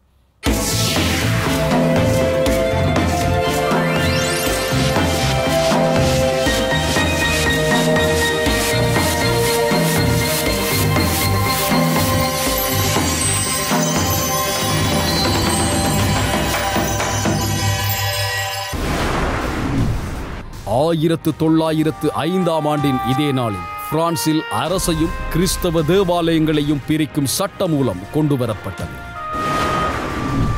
1948ஆம் ஆண்டின் இதே நாளில் இனப்படுகொலை குற்றத்தை தடுப்பது, தண்டிப்பது தொடர்பான உடன்படிக்கை ஐநா அவையில் ஏற்றுக்கொள்ளப்பட்டது. 1992ஆம் ஆண்டின் இதே நாளில் அமெரிக்க படையினர் சோமாலியாவில் தரையிறங்கினர். 2006ஆம் ஆண்டின் இதே நாளில் மாஸ்கோவில் போதை பாவனையாளர்களுக்கான புனர்வாழ்வு முகாமில் ஏற்பட்ட தீ விபத்தினால் 45 பெண்கள் பலியாகினர். நோபல் பரிசு பெற்ற போலந்து ஜெர்மனிய வேதியியலாளர் ஃப்ரிட்ஸ் ஹேபர் 1868ஆம் ஆண்டில் இதே நாளில் பிறந்தார். இத்தாலிய இந்திய அரசியல்வாதி சோனியா காந்தி 1946ஆம் ஆண்டில் இதே நாளில் பிறந்தார்.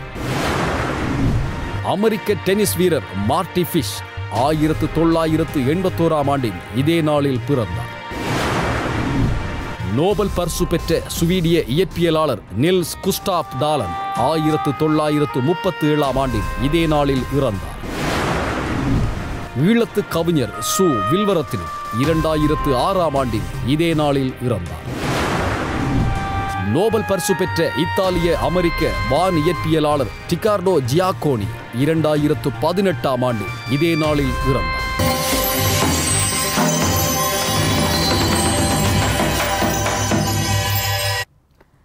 இன்றைய நாளில் பகுதியில் தடம் பதித்தவர்கள், சாதனை புரிந்தவர்கள், பிறந்தவர்கள், இன்றைய நாளில் தடம் பதித்து மறைந்தவர்கள் பற்றிய இன்றைய நாள் பதிவினை நாங்கள் பார்த்துவிட்டு வந்திருக்கின்றோம். தொடர்ந்தும் நாங்கள் பேசிக் கொண்டிருப்பது தர்ஷிகன் ஊழல் எதிர்ப்பு தினமாகத்தான் இன்று கொண்டாடப்பட்டு வருகின்றது.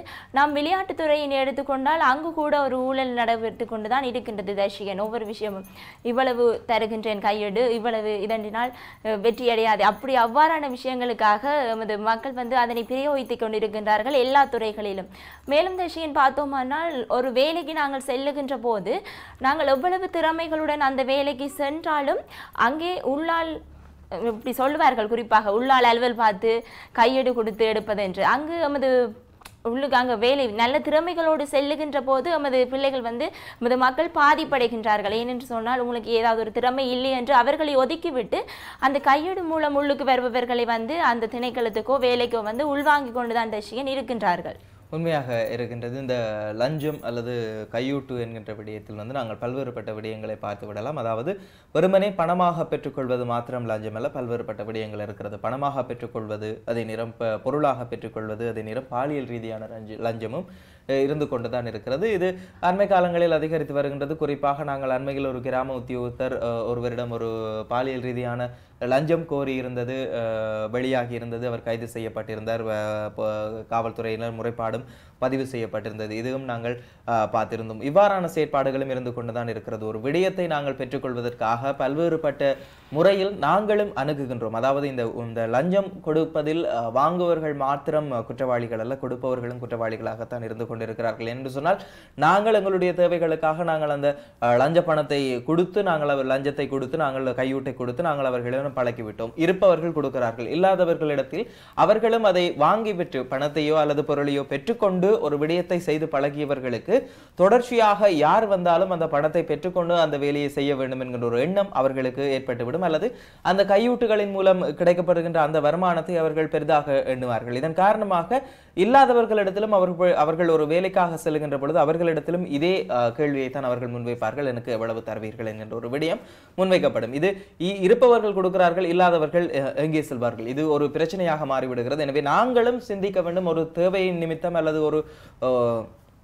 ஒரு வேலையை நாங்கள் பெற்றுக்கொள்ள வேண்டுமாக இருந்தால் அந்த கையூட்டு என்பது கேட்கின்ற வேளையிலும் சரி அல்லது நாங்களாகவே முன்வந்து கொடுக்கின்ற வேளையில் நிச்சயமாக இந்த மாதிரியான செயற்பாடுகளில் இருந்து நாங்கள் முற்றாக தவிர்த்து கொள்ள வேண்டும். இந்த மாதிரியான செயற்பாடுகளை நாங்கள் முற்றாக தவிர்த்து கொள்ள வேண்டும். இந்த கையூட்டு என்பது கொடுப்பதும் பிழை, வாங்குவதும் பிழை என்கின்ற ஒரு விடயம் இருந்து கொண்டிருக்கிறது. இது கையூட்டு என்பது ஒரு புறம் இருக்கட்டும். இன்னும் ஒரு விடயம் இருக்கிறது. குறிப்பாக வனோஜா சொன்னது போலவே இந்த அரச வேலைகளில் செல்வதற்கோ அல்லது தனியார் வேலைகளில் செல்வதற்கோ அதிகளவாக இந்த பணத்தை செலவழித்து வேலைக்கு செல்வது என்பதும் ஒரு விடயமாக இருந்து கொண்டிருக்கிறது. இப்பொழுதும் அதிகளவாக பேசப்பட்டு கொண்டிருக்கிற ஒரு விடயமாகத்தான் இருக்கிறது. ஏனென்று சொன்னால் அதிகளவாக எல்லோருக்குமே இந்த அரச திணைக்களங்களில் அல்லது அரச உத்தியோகம் பார்க்க வேண்டும் என்கின்ற ஒரு எண்ணம் இருந்து கொண்டே இருக்கும். இதன் காரணமாக அவர்கள் என்ன செய்கிறார்கள் என்று சொன்னால் ஒரு குறிப்பிட்ட தரகரிடம் அல்லது அந்த உத்தியோகத்தில் இருக்கின்ற ஒரு மேலதிகாரியிடம் இருந்தோ நான் இவ்வளவு பணத்தை தருகிறேன், எனக்கு இந்த வேலையை பெற்று தாருங்கள் அப்படின்னு சொல்வார்கள். அவர்கள் உடனடியாக ஓகே இவ்வளவு பணம் தாருங்கள், நான் இந்த வேலையை பெற்று தருகிறேன் என்கின்ற ஒரு விடயத்தை முன்வைப்பார்கள். இதன் காரணமாக அவர்கள் அங்கே பணத்தை கொடுக்கிறார்கள். ஒரு சிலர் அங்கே வேலை வாய்ப்பு பெற்றுக்கொள்கிறார்கள், ஒரு சிலர் வேலை வாய்ப்பு இல்லாமல் இழந்து போகிறார்கள். வேலைவாய்ப்பு இழந்து போனவர்களை விட வேலைவாய்ப்பு பெற்றுக்கொள்கின்றவர்கள் அந்த இடத்திற்கு சரியான நபரா என்பது மிக முக்கியமான ஒரு கேள்வியாக இருந்து கொண்டிருக்கிறது.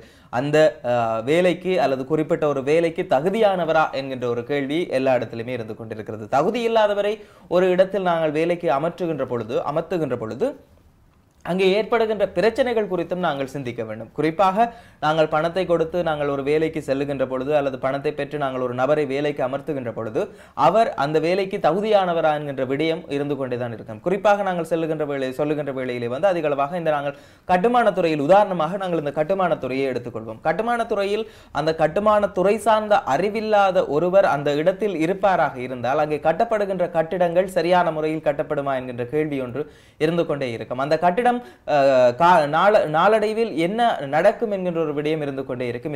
இதற்கு உதாரணமாக ஒரு விடயத்தை நாங்கள் சொல்லலாம். பங்களாதேஷிலே ஒரு சம்பவம் நடைபெற்றது. பங்களாதேஷை பொறுத்தவரையில் ஒரு 23 மாடி கட்டிடம் நிர்மாணிக்கப்பட்டது. அந்த நிர்மாணிக்கப்பட்ட கட்டிடம் திறந்து வைக்கின்ற வேளையில் வந்து அந்த கட்டிடம் இடிந்து விழுந்து அதில் அதிகளவானோர் உயிரிழந்தனர். இதன் காரணமாக அந்த கட்டிடத்தினுடைய பொறியியலாளர் உட்பட பல பேருக்கு மரண தண்டனை விதிக்கப்பட்டிருந்தது. இது ஒரு உண்மையான ஒரு விடயமாக இருக்கிறது. இதற்கான காரணம் என்ன அப்படின்னு சொல்லி பார்த்தால் அங்கே திறமை வாய்ந்த அதிகாரிகள் அங்கே இல்லை. அந்த கட்டிடத்தை மதிப்பு செய்து அந்த நிலத்தை பதிப்பாய்வு செய்து அந்த நிலத்தினுடைய தன்மையை அறிந்து அதற்கு ஏற்ற வகையில் அந்த கட்டிடத்தை கட்டுவதற்காக இருந்தால் அது இல்லை. அங்கே என்ன நடந்திருக்கிறது என்று சொன்னால் அந்த கட்டிடம் எவ்வாறு கட்டப்பட்டிருக்கிறது என்று சொன்னால் அது ஒரு சதுப்பு நிலப்பகுதியில் அந்த கட்டிடம் கட்டப்பட்டிருக்கிறது. சரியான முறையில் அங்கே அந்த நிலத்தினுடைய தன்மை அறியப்படவில்லை, நிலத்தினுடைய தன்மை ஆராயப்படவில்லை. இதன் காரணமாக அங்கே அந்த சதுப்பு நிலத்தில் கட்டக்கூடிய அந்த இடத்திலே கட்டக்கூடிய 4 மாடி கட்டிடங்கள் தான் அங்கே கட்டிடத்துக்கு அனுமதி இருக்கின்றது. ஆனால் அவர்கள் கையூட்டு கொடுத்திருக்கிறார்கள். அதிகளவாக லஞ்சத்தை கொடுத்து 23 மாடி கட்டிடத்தை கட்டியிருக்கிறார்கள். ஒவ்வொரு அதிகாரிகளுக்கும் லஞ்சம் கொடுத்து அங்கே 23 மாடி கட்டிடம் கட்டப்பட்டிருந்தது. இதன் காரணமாக அந்த கட்டிடம் திறப்பு விழா அன்று இடிந்து விழுந்திருக்கிறது. இவ்வாறு பல்வேறுபட்ட சம்பவங்களை உதாரணமாக நாங்கள் சொல்லிக்கொண்டே போகலாம். இது ஒரு உதாரணத்துக்கு நாங்கள் நிர்மாணத்துறையை எடுத்துக்கொண்டாலும் இவ்வாறுதான் ஒவ்வொரு துறை சார்ந்த அதிகாரிகளும் அங்கே முக்கியத்துவம் வாய்ந்தவர்களாகத்தான் இருக்கிறார்கள். அங்கே அலுவலகத்தில் வேலை செய்கின்ற சிற்றூழியர்கள் இருந்து மேலதிகாரிகள் வரை முக்கியமானவர்களாகத்தான் இருந்திருக்கிறார்கள். அவர்கள் ஒவ்வொரு தேவையின் நிமித்தம் அவர்கள் பேசப்பட்ட ஒருவராகத்தான் இருந்து கொண்டிருக்கிறார்கள். எனவே ஒவ்வொருவரும் அந்த திணைக்களமோ அல்லது ஒரு அலுவலகத்தில் வேலை செய்கின்ற ஒவ்வொருவரும் அதற்கு தகுதியானவர்களா என்பது குறித்து நாங்கள் ஆராய வேண்டும். இதற்காகத்தான் 13 வருடம் பள்ளி படிப்பு எங்களுக்கு கற்பிக்கப்படுகின்றது. அதற்கு பிறகு கல்லூரிகள் இருக்கின்றது. இன்று தனியார் கல்லூரிகள் இருக்கிறது. அது மாத்திரமல்லாமல் பல்கலைக்கழகங்கள் இருக்கிறது. பல்கலைக்கழகங்கள் மூலம் கற்பிக்கப்படுகிறார்கள். ஆசிரியர்களாக இருக்கலாம், வைத்தியர்களாக இருக்கலாம், பொறியியலாளர்களாக இருக்கலாம், ஒவ்வொருவருமே பல்கலைக்கழகங்கள் மூலம் கற்பிக்கப்படுகிறார்கள். அதற்கு பிறகு அவர்கள் பல்வேறுபட்ட விடயங்களின் மூலமாகத்தான் ஒரு இடத்திற்கு ஒரு வேலைக்கு வருகிறார்கள். அவர்கள் அங்கே 13 கிட்டத்தட்ட 18 வருடங்களுக்கு மேலான கல்வியை மாத்திரம் நிறைவு செய்து வேலைக்கு வருபவர்களிடம் இருந்து வெறுமனே பள்ளி படிப்போடு மாத்திரம் வேலைக்கு செல்பவர்களிடம் இருக்கின்ற அந்த வேறுபாடு என்பது வித்தியாசமாகத்தான் இருக்கிறது. குறிப்பாக இந்த கல்வி பொதுத்தராதர சாதாரண தரம் சிகிச்சை சாதாரண தரம் சித்தி எய்யாதவர்கள் கூட இன்று அரச உத்தியோகத்தில் இருந்து கொண்டுதான் இருக்கிறார்கள். அவர்களிடம் திறமை இல்லை என்று சொல்லிவிட முடியாது. ஆனால் அவர்களை விட திறமையானவர்கள் வெளியில் இருக்கிறார்கள். அவர்களும் பல பரீட்சைகளை தாண்டி அங்கே வேலைக்கு சென்றவர்கள் பல பேர் இருக்கிறார்கள். ஒரு சில பேர் இவ்வாறான காசுகளை கொடுத்து அல்லது பணங்களை கையூட்டுகளை கொடுத்து வேலைக்கு சேர்ந்தவர்களிடம் திறமையைத்தான் நாங்கள் கேள்விக்குறியாக்குகின்றோம் என்பதுதான் உண்மையான ஒரு விடயமாக இருக்கிறது. திறமை உள்ளவர்கள் எவ்வாறாகிலும் அந்த வேலைக்கு சென்று விடுவார்கள் என்பது உண்மையான ஒரு விடயம். திறமையற்றவர்கள் அல்லது தங்களால் முடியாதவர்கள் தான் இந்த பணத்தை கொடுத்து அந்த வேலைக்கு செல்ல வேண்டும் என்று நினைத்துக் கொண்டிருக்கிறார்கள் என்பது உண்மையான ஒரு விடயமாக இருக்கிறது. எனவே நாங்கள் இது குறித்து சிந்திக்க வேண்டும். அதாவது இந்த கையூட்டு என்பது வெறுமனே அது கையூட்டாக மாத்திரம் இருப்பதில்லை, பல்வேறுபட்ட பிரச்சனைகளை அங்கே கொண்டு வருகின்றது என்பது உண்மையான ஒரு விடயமாக இருக்கிறது. கையூட்டை பெற்றுக்கொண்டது, அதாவது பெற்றுக்கொள்ளும் நபர் மட்டும் அந்த இடத்திலே குற்றவாளியாக இருக்க மாட்டார். அது கொடுப்பவரும் குற்றவாளியாகத்தான் இருந்து கொண்டிருக்கிறார். அவர் ஒரு மிகப்பெரிய ஒரு சமூகத்திற்கு விரோதமான ஒரு செயலைத்தான் இருவருமே செய்து கொண்டிருக்கிறார்கள். வாங்குவரும் சரி கொடுப்பவரும் சரி சமூக விரோத செயற்பாடில் தான் ஈடுபட்டு கொண்டிருக்கிறார் என்பது உண்மையான ஒரு விடயமாக இருக்கிறது. திறமையற்றவர்களை வேலைக்கு அமர்த்துகிறார்கள், திறமையற்றவர்கள் வேலைக்கு அங்கே இருக்கிறார்கள். அவர்களின் மூலம் பல்வேறுபட்ட சமூக விரோத செயற்பாடுகள் அங்கே இடம்பெற்றுக் கொண்டிருக்கிறது என்பது உண்மையான ஒரு விடயமாகத்தான் இருக்கிறது. இதே நேரத்தில் இன்னும் ஒரு விடயத்தை நாங்கள் சுட்டிக்காட்ட வேண்டும். அண்மை காலங்களில் இந்த போதைப்பொருள் தொடர்பான விஷயம் அதிகளவாக பேசப்பட்டது. போதைப்பொருள் தடுப்பு பணியகத்தில் பணியாற்றுகின்ற பல காவல்துறை உத்தியோகத்தர்கள், மேலதிகாரிகள் உட்பட பல காவல்துறை உத்தியோகத்தர்கள் கைது செய்யப்பட்டிருக்கிறார்கள். என்ன காரணம் என்று கேட்டால், போதைப்பொருள் வர்த்தகர்களுடன் தொடர்பை பேணியமை என்கின்ற ஒரு குற்றச்சாட்டின் அடிப்படையில் அவர்கள் கைது செய்யப்பட்டிருக்கிறார்கள். யோசித்து பாருங்கள், போதைப்பொருள் தடுப்பு பணியகத்தில் வேலை செய்கின்றவர்கள் போதைப்பொருள் கடத்தல்காரர்களுடன் தொடர்பை பேணி இருக்கிறார்கள் என்று சொன்னால் அங்கே கையூட்டு, அங்கே ஊழல் என்பது எவ்வளவுக்கு இருந்து கொண்டிருக்கிறது. அவர்கள் அந்த போதைப்பொருள் தடுப்பு பணியகத்தால் கைப்பற்றப்பட்டு வருகின்ற அந்த போதைப் பொருட்களை மீண்டுமாக போதைப்பொருள் வர்த்தகர்களிடம் விற்றிருக்கிறார்கள், போதைப்பொருள் வர்த்தகர்களிடம் ஒப்படைத்திருக்கிறார்கள் என்பதும் மிகவும் ஒரு கவலைக்குரிய ஒரு விடயமாக இருக்கிறது. எனவே எவ்வாறான ஒரு விடயத்தை அவர்கள் செய்திருக்கிறார்கள் என்று பாருங்கள். போதைப்பொருள் தடுப்பு பணியகத்தில் வேலையாற்றிக் கொண்டு அங்கே வருகின்ற போதைப்பொருளை மீண்டுமாக போதைப்பொருள் வர்த்தகர்களிடம் கொடுப்பது என்று சொன்னால் அது எவ்வளவு பெரிய சமூக விரோத செயல் அல்லது சட்டவிரோத செயலாக இருந்து கொண்டிருக்கும் என்பதை சற்று யோசித்து பாருங்கள். இந்த அளவுக்கு இருந்து கொண்டிருக்கிறோம். எனவே நாங்கள் இந்த ஊழல் என்கின்ற விடயத்தில் அந்த ஊழல் வெறுமனே ஊழல் என்பது ஒரு தனி மனித சம்பந்தப்பட்ட ஒரு விடயமாக அதை நாங்கள் பார்க்க முடியாது. ஒரு சமூகம், ஒரு நாடு சார்ந்த ஒரு விடயமாக நாங்கள் பார்க்க போகின்றோம்.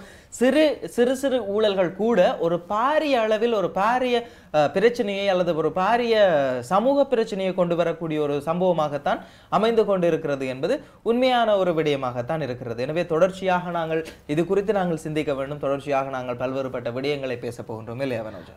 நிச்சயமாக தரிசிகன், இவ்வாறான நிலைமைகளில் நமது வறிய மக்கள் மிகவும் பாரிய சேதங்களையும் வறுமைக்கு முற்பட்டு கொண்டுதான் இருக்கின்றார்கள். ஒவ்வொரு சின்ன விஷயத்துக்கும் இவ்வளவு தந்தால் தான் உனக்கு இந்த நடவடிக்கை செய்யப்படும், இவ்வாறான மேற்கோள் இடம்பெறும் என்றவாறு அவர்களுக்கு இந்த வறிய மக்களிடம் இவ்வாறு ஊழல் நடவடிக்கையில் ஈடுபடுவோர் மேற்கொள்ளுகின்ற போது அவர்களும் தங்களுடைய பணத்தினை அதற்காக செலவிடுகின்றார்கள். இதனால் வறிய மக்களுடைய வாழ்வாதாரம் எல்லாம் பாதிக்கப்பட்டு கொண்டுதான் இருக்கின்றது தர்ஷிகன்.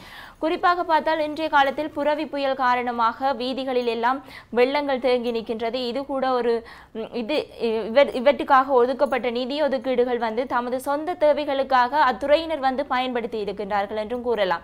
ஏனென்றால் இவ்வாறான வீதிகள் எல்லாம் ஒதுக்கப்பட்டு இருக்கின்ற போது அந்த வீதிகளில் மக்கள் தங்களுடைய அன்றாட செயற்பாடுகளை நிச்சயம் மேற்கொள்ள முடியாமல் பல்வேறு பாதிப்புகளை தர்ஷிகன் ஈடுபட்டு கொண்டு இருக்கின்றார்கள். இதனால் மக்களுடைய வாழ்வாதாரம் பாதிக்கப்படுகின்றது, பல்வேறு நோய்களுக்கும் ஆளாகின்றார்கள் தர்ஷிகன். நிச்சயமாக உண்மையான விடயம். இந்த இடத்தில் ஒரு விடயம் சொல்ல வேண்டும் என்று சொன்னால், குறிப்பாக உலக வங்கியிடம் இருந்து யாழ் மாநகர சபை தந்திரோபாய நகர அபிவிருத்தி திட்டம் அல்லது மூலோபாய நகர அபிவிருத்தி திட்டம் என்கின்ற ஒரு திட்டத்திற்காக கிட்டத்தட்ட 65 மில்லியன் அமெரிக்க டாலர்கள் நிதி கடனாக வழங்கப்பட்டது. கடந்த நல்லாட்சி அரசாங்க காலத்தின் போது கடனாக வழங்கப்பட்டிருந்தது. இந்த வழங்கப்பட்ட நிதிக்கு என்ன நடந்தது என்கின்ற கேள்வி இப்பொழுது மக்கள் மத்தியில் எழுந்திருக்கிறது. என்ன காரணம் அப்படின்னு சொன்னால், குறிப்பாக யாழ் மாவட்டத்தில் கடந்த சில நாட்களாக பெய்த இந்த கனமழையின் காரணமாக பல வீதிகள் இன்று வெள்ளத்தில் மூழ்கி இருக்கின்றது. குறிப்பாக இந்த நகர்ப்பகுதிகளில் அமைந்திருக்கின்ற பல வீதிகள் வெள்ளத்திலே மூழ்கி இருக்கிறது. யாழ் நகரம் உட்பட யாழ்ப்பாணம் பேருந்து தரிப்பு நிலையம் அது மாதிரி அதை சுற்றி இருக்கிற பகுதிகள் அனைத்துமே வெள்ளத்தில் மூழ்கி இருந்தது. அது மாத்திரமல்லாமல் பிரசித்தி பெற்ற நல்லூர் கந்தசுவாமி ஆலயத்தினுடைய அந்த வீதிகள் கூட வெள்ளத்திலே மூழ்கி இருப்பதை நாங்கள் காணக்கூடியதாக இருந்தது. நாங்களும் உங்களுக்கு அனைத்து விடயங்களையும் புகைப்படங்கள் காணொளிகள் மூலமாக காண்பித்திருந்தோம். இவ்வாறு இருக்கின்ற நிலையில் இதற்கான காரணம் என்ன அப்படின்னு நாங்கள் பார்க்கின்ற வேளையில் சரியான முறையில் இந்த வடிகால் அமைப்பு திட்டம் என்பது இல்லாமல் இருக்கின்ற காரணத்தினால் தான் நீர் வடிந்தோடுவதற்கான அங்கே வழிமுறைகள் அங்கே சரியான முறையில் செய்யப்படவில்லை. ஆகவே நீர் வழிந்தோடுவதற்கு வடிகால் அமைப்பு திட்டங்களை சரியான முறையில் செயற்படுத்துதல், அது மாத்திரமல்லாமல் நீர் முகாமைத்துவம் என்பனவற்றை முன்வைத்து அங்கே வாங்கப்பட்ட அந்த 65 மில்லியன் ரூபாய் அமெரிக்க டாலர்களுக்கு என்னவானது என்கின்ற ஒரு கேள்வி மக்கள் மத்தியிலே வைக்கப்பட்டு கொண்டுதான் இருக்கிறது. எனவே இத்தனை பணமும் அத்தனை ரூபாய் பணமும் எங்கே சென்றது என்கின்ற ஒரு கேள்வி இருந்து கொண்டேதான் இருக்கிறது. சரியான முறையில் அவை செயற்படுத்தப்பட்டிருந்தால் இன்று இந்த வீதிகளில் வெள்ள நீர் தேங்கி நிற்பதற்கான சாத்தியக்கூறுகள் எப்பொழுதுமே காணப்பட்டிருக்காது. வீதிகளில் வெள்ள நீர் தேங்கி நிற்பதன் காரணமாக மக்களினுடைய அன்றாட தேவைகளை பூர்த்தி செய்வதற்கு மக்கள் கடுந்த சிரமத்தை எதிர்கொண்டிருப்பதை நாங்கள் அவதானிக்கக்கூடியதாக இருந்தது. காலை வேளையில் தொழில்களுக்காக வேலைகளுக்காக செல்கின்றவர்கள் எல்லாம் மிகவும் சிரமமான முறையில் தான் அங்கே சென்றிருந்தார்கள். கடும் சிரத்தையுடன் தான் அந்த வீதிகளில் கடந்திருந்தார்கள். பல வீதிகள் மக்கள் போக்குவரத்துக்கே தடை செய்யப்பட்டது. அந்த அளவிற்கு அங்கே வெள்ள நீர் தேங்கியிருந்தது. இது மாத்திரமல்லாமல் மக்களினுடைய வீடுகளுக்குள் வெள்ளம் புகுந்திருந்தது. என்ன காரணம் என்று சொன்னால், வழிந்தோடி வருகின்ற நீரானது கடலை சென்றடைவதற்கான சரியான வழிமுறைகள் அங்கே ஏற்படுத்தி கொடுக்கவில்லை என்பதுதான் கவலைக்குரிய ஒரு விடயமாக இருக்கிறது. பல வரலாற்று பொக்கிஷங்கள் வரலாற்று நிகழ்வுகளை சொல்லக்கூடிய விடயமாக இருந்து கொண்டிருக்கிற வரலாற்றுடன் தொடர்புடைய நகரமாக இருந்து கொண்டிருக்கிற இந்த யாழ் நகரத்தில் இவ்வாறான ஒரு செயற்பாடு என்பது மக்கள் மத்தியில் மிகுந்த கவலைக்குரிய ஒரு விடயமாகத்தான் இருக்கிறது. இதற்கான காரணங்களும் நாங்கள் இந்த ஊழல் அல்லது கையூட்டு என்கின்ற விடயத்திற்குள் நாங்கள் கொண்டு வரலாம் என்பதும் உண்மையான ஒரு விடயமாக இருக்கிறது. எனவே தொடர்ச்சியாக நாங்கள் பல்வேறுபட்ட விடயங்களை பேச போகின்றோம். அதற்கு முன்னர் இந்த 2 வரி திருக்குறள் இருக்கிறது மனோஜா. நிச்சயமாக 2 வரி திருக்குறளை அழகான ஒரு கதை மூலம் எங்களுக்கு சொல்லுவது வல்லவராக இருக்கிறார் தமிழறிஞர் KV குணசேகரம் ஐயா. குணசேகரம் ஐயா காத்துக் கொண்டிருக்கிறார். குறள் சொல்லும் கதையோடு பார்த்துவிட்டு தொடர்ச்சியாக இணைந்திருக்கலாம்.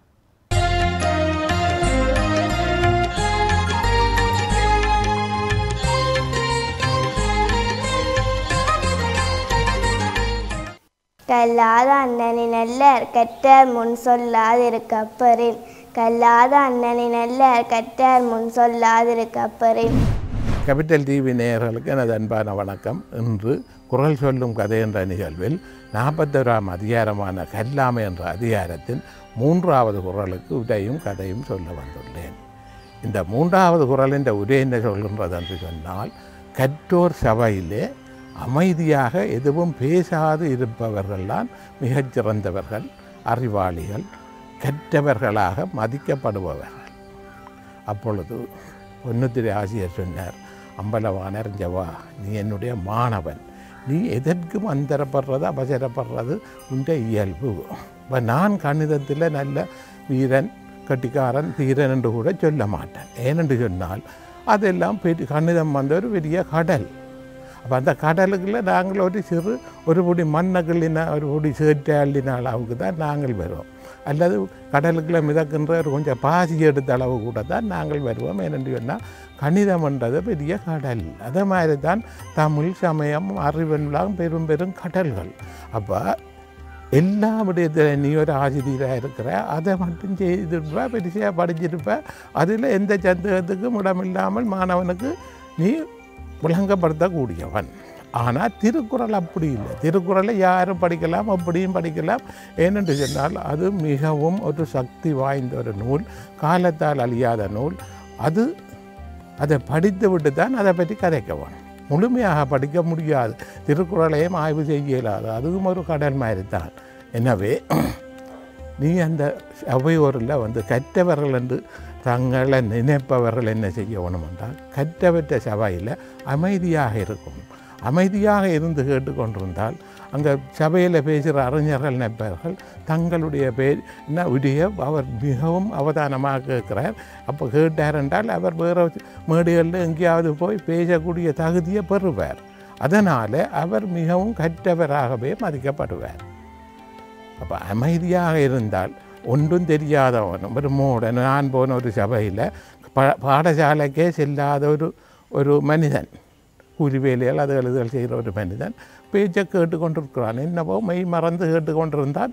நான் நிஜன் ஏதோ பெரிய அறிஞனாகும் என்ன மாதிரி என்று சொல்லி கேட்டுக்கொண்டு இது முடிய எங்கள்ட பேச்சு முடிய விவாதம் முடிய அவனை கூப்பிட்டு கேட்டோம், எப்படி என்ன பேசினியா, என்ன எப்படி இருக்குது, நீ என்ன சொல்கிற, நீ என்ன நினைக்கிறான்ட்டு அவன் சொன்னான், ஐயா நீ உங்களோட பேச்சு எந்த பெரிய பேச்சு, பெரிய படிப்பு அறிவாளிகள் அப்படியானவர் பேசுகிற இடமெல்லாம் நான் பள்ளிக்கூடத்துக்கு போயில்லை, ஆனால் இந்த அறிவை வளர்க்குறேன். இப்போ நீங்கள் திருக்குறளை பற்றி பேசின முழுக்க எனக்கு புதுமையாகவும் இருந்தது, விளங்கக்கூடியதாகவும் இருந்தது. அதனால் தான் நான் எல்லா கூட்டங்களுக்கும் போனால் சபைகள் விவாதங்கள் நடக்கிற இடங்களுக்கு போய் இதை கேட்குறேன் நான் ஐயா என்று சொன்னான். அவர் மெய் மறந்து போனார். ஏனென்று சொன்னால் உள்ளதை யார் இப்போ சொல்கிறாங்க, ஏதாவது ஒரு கேள்வி கேட்டால் அதுக்கு சம்பந்தம் இல்லாமல் கதைப்பவர் தான் கனவேர் இருக்கிறேன். அப்படியான நிலையில் அமைதியாக இருந்த அவனை அந்த பேச்சாளர் மிகப்பெரிய அறிஞர் என்று நினைத்தார் என்றார் பொன்னுத்துறை அதிபர். மீண்டும் சந்திப்போம்.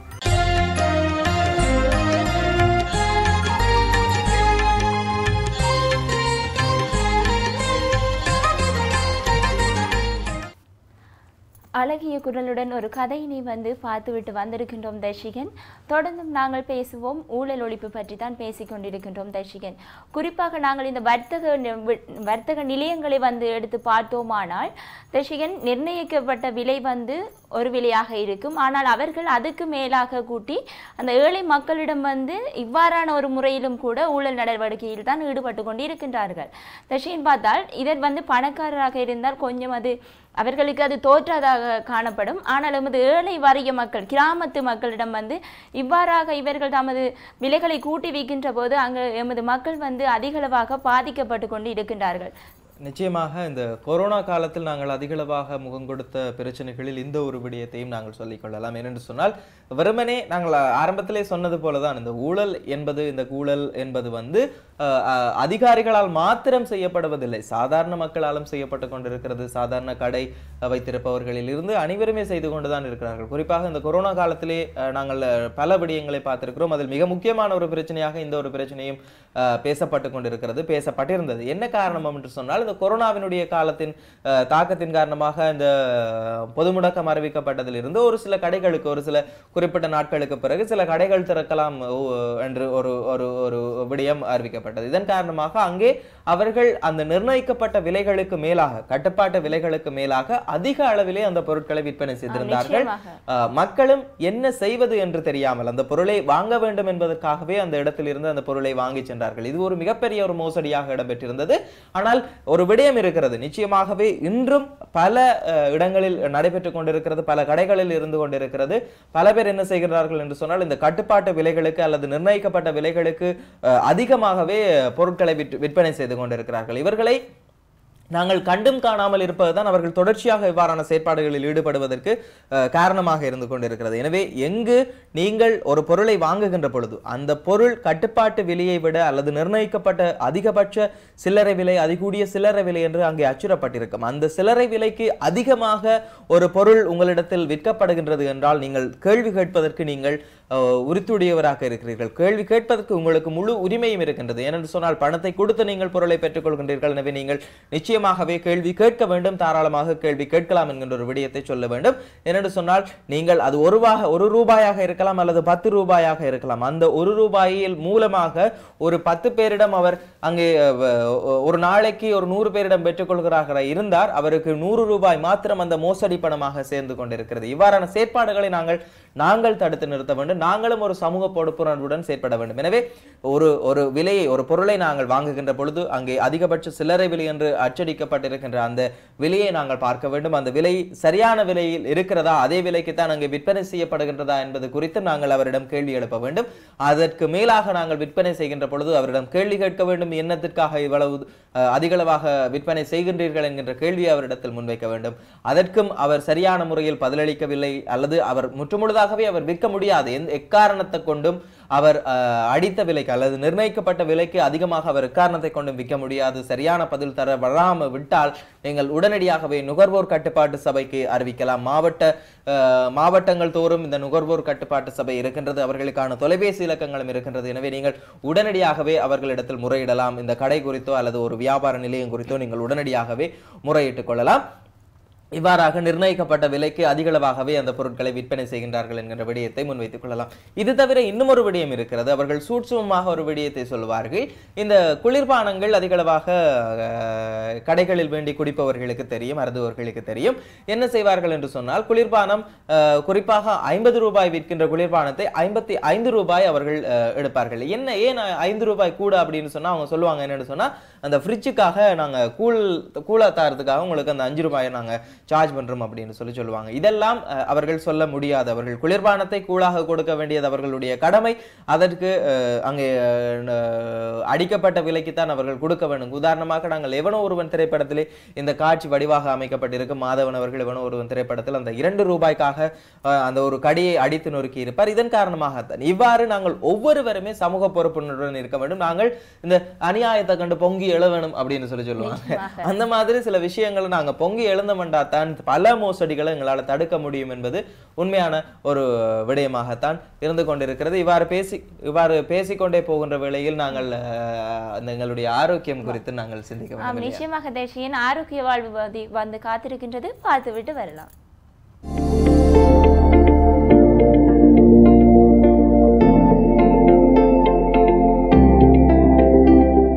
அனைவருக்கும் வணக்கம். கேபிட்டல் தொலைக்காட்சி நேயர்களுக்கு இந்நேர வணக்கத்தை தெரிவித்துக் கொண்டு, சித்த வைத்தியத்தில் ஆரோக்கியமான வாழ்வு நிகழ்வில் உங்களை மீண்டும் ஒரு முறை சந்திப்பதில் பெருமகிழ்ச்சி அடைகின்றோம்.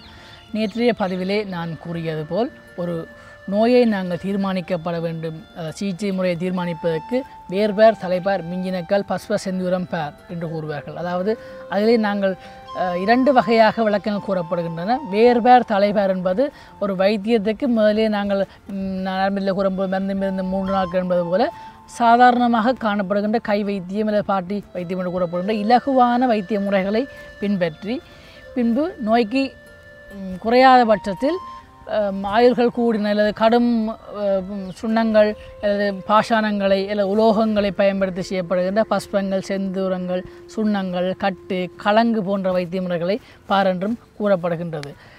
பிறதொரு விளக்கமாக நான் கடந்த நிகழ்ச்சியில் கூட கூறியிருந்தேன். அதாவது நோய் எதனால் ஏற்படுகின்ற என்று அந்த வேரை கண்டு நாங்கள் சிந்திக்கின்ற பொழுது அந்த நோயிலிருந்து சம்பூர்ணமாக விடைபெற்றுக் கொள்ள முடியும் என்று கூறப்படுகின்றது.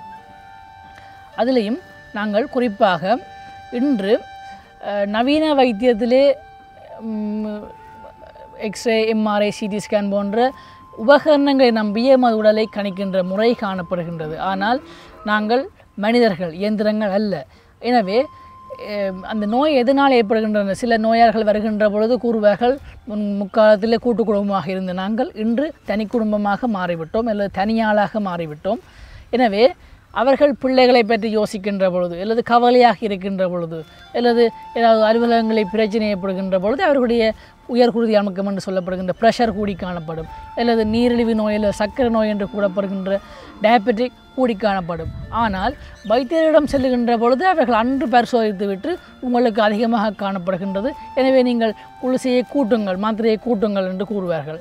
ஆனால் அதையெல்லாம் ஒரு தவறான முறையாகவே காணப்படுகின்றது. என்றால் நான் கூறுகின்ற அவர்களுடைய நோய்க்குரிய அடிப்படை காரணம் அவர்களுடைய மன பிரச்சனை. எனவே அந்த மனத்தை சாந்தப்படுத்துகின்ற பொழுது படிப்படியாகவே நோயினுடைய தாக்கம் குறைவடைகின்றது. எனவே இந்த முறையெல்லாம் தற்காலத்தில் பின்பற்றப்படுவதில்லை. அதேபோல் ஒரு நோயாளர் வருகின்ற பொழுது அவருடைய வருகையை பார்த்து, அதாவது சில விஷ வைத்தியங்கள் நாங்கள் செய்கின்ற பொழுது 3 பேராக வருகின்ற பொழுது நாங்கள் அவர்களை உடனடியாக வைத்தியசாலை எடுப்பதில்லை. என்றால் சகுன சாஸ்திரம் என்று கூட அந்த வைத்தியத்தில் அந்த ஒரு முறை பின்பற்றப்படுகின்றது. அது அவ்வாறு வருகின்ற பொழுது ஒருவரை வெளியே இருத்திவிட்டு 15 நிமிடங்களின் பின்பான் நோயை மட்டும் உள்ளுக்கெடுக்கின்ற முறை காணப்படுகின்றது.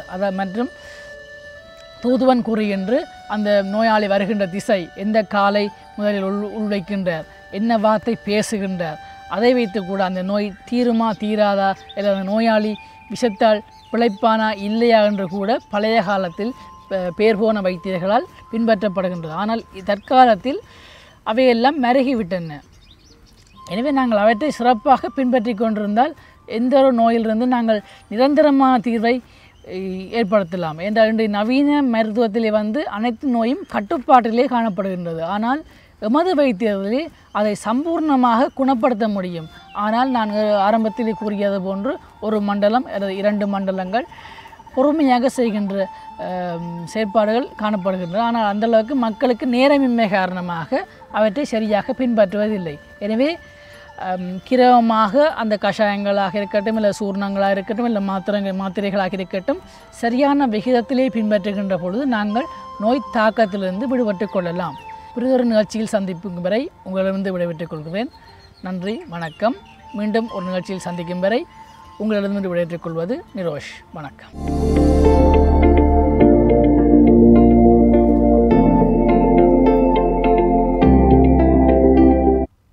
ஆரோக்கியம் என்பது மனித வாழ்வில் மிகவும் முக்கியமான ஒரு விடயமாக இருந்து கொண்டிருக்கிறது. எனவே நாங்கள் ஒவ்வொருவரும் ஆரோக்கியமாக இருக்க வேண்டும் என்பது எல்லோருடைய ஆசையாகவும் இருந்து கொண்டிருக்கிறது. அதற்கான பல்வேறுபட்ட விடயங்களை நாங்கள் மேற்கொண்டு கொண்டிருக்கிறோம். எனவே அது குறித்து தான் நாங்கள் ஆரோக்கிய வாழ்வு பகுதியினூடாக சில விடயங்களை உங்களுக்கு தருவது வழக்கமாக கொண்டிருக்கிறது. எனவே நாங்கள் இன்றைய தினம் இந்த ஊழல் குறித்து பேசிக் கொண்டிருக்கிறோம். நீங்களும் எங்களோடு அழைப்பினை மேற்கொண்டு பேசலாம்.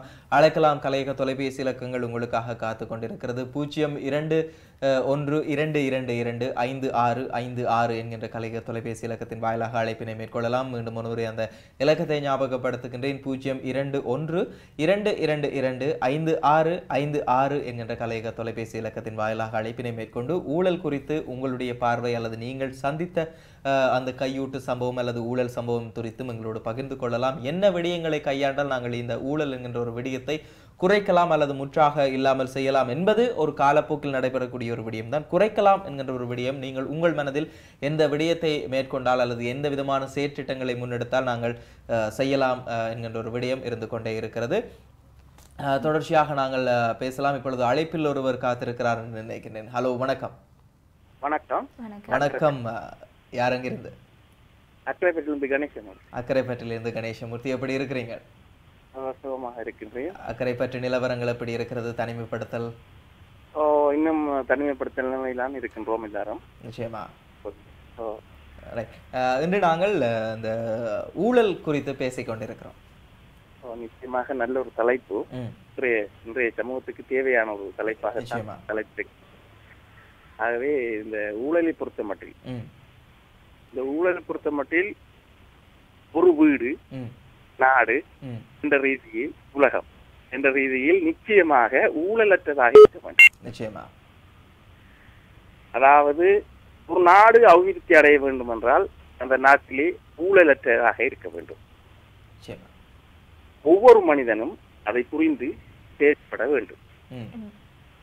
உதாரணமாக இப்ப தொழில் வாய்ப்பை எடுத்துக்கொண்டா நல்ல திறமை உள்ளவர்கள் இருப்பார்கள், படித்த திறமை உள்ளவர்கள். அந்த இடத்தில் அந்த ஊழல் நடைபெறுகின்ற போது அவருக்கு அந்த அந்த சந்தர்ப்பம் தவறவிடப்படுகிறது. யோசிச்சு பாருங்க.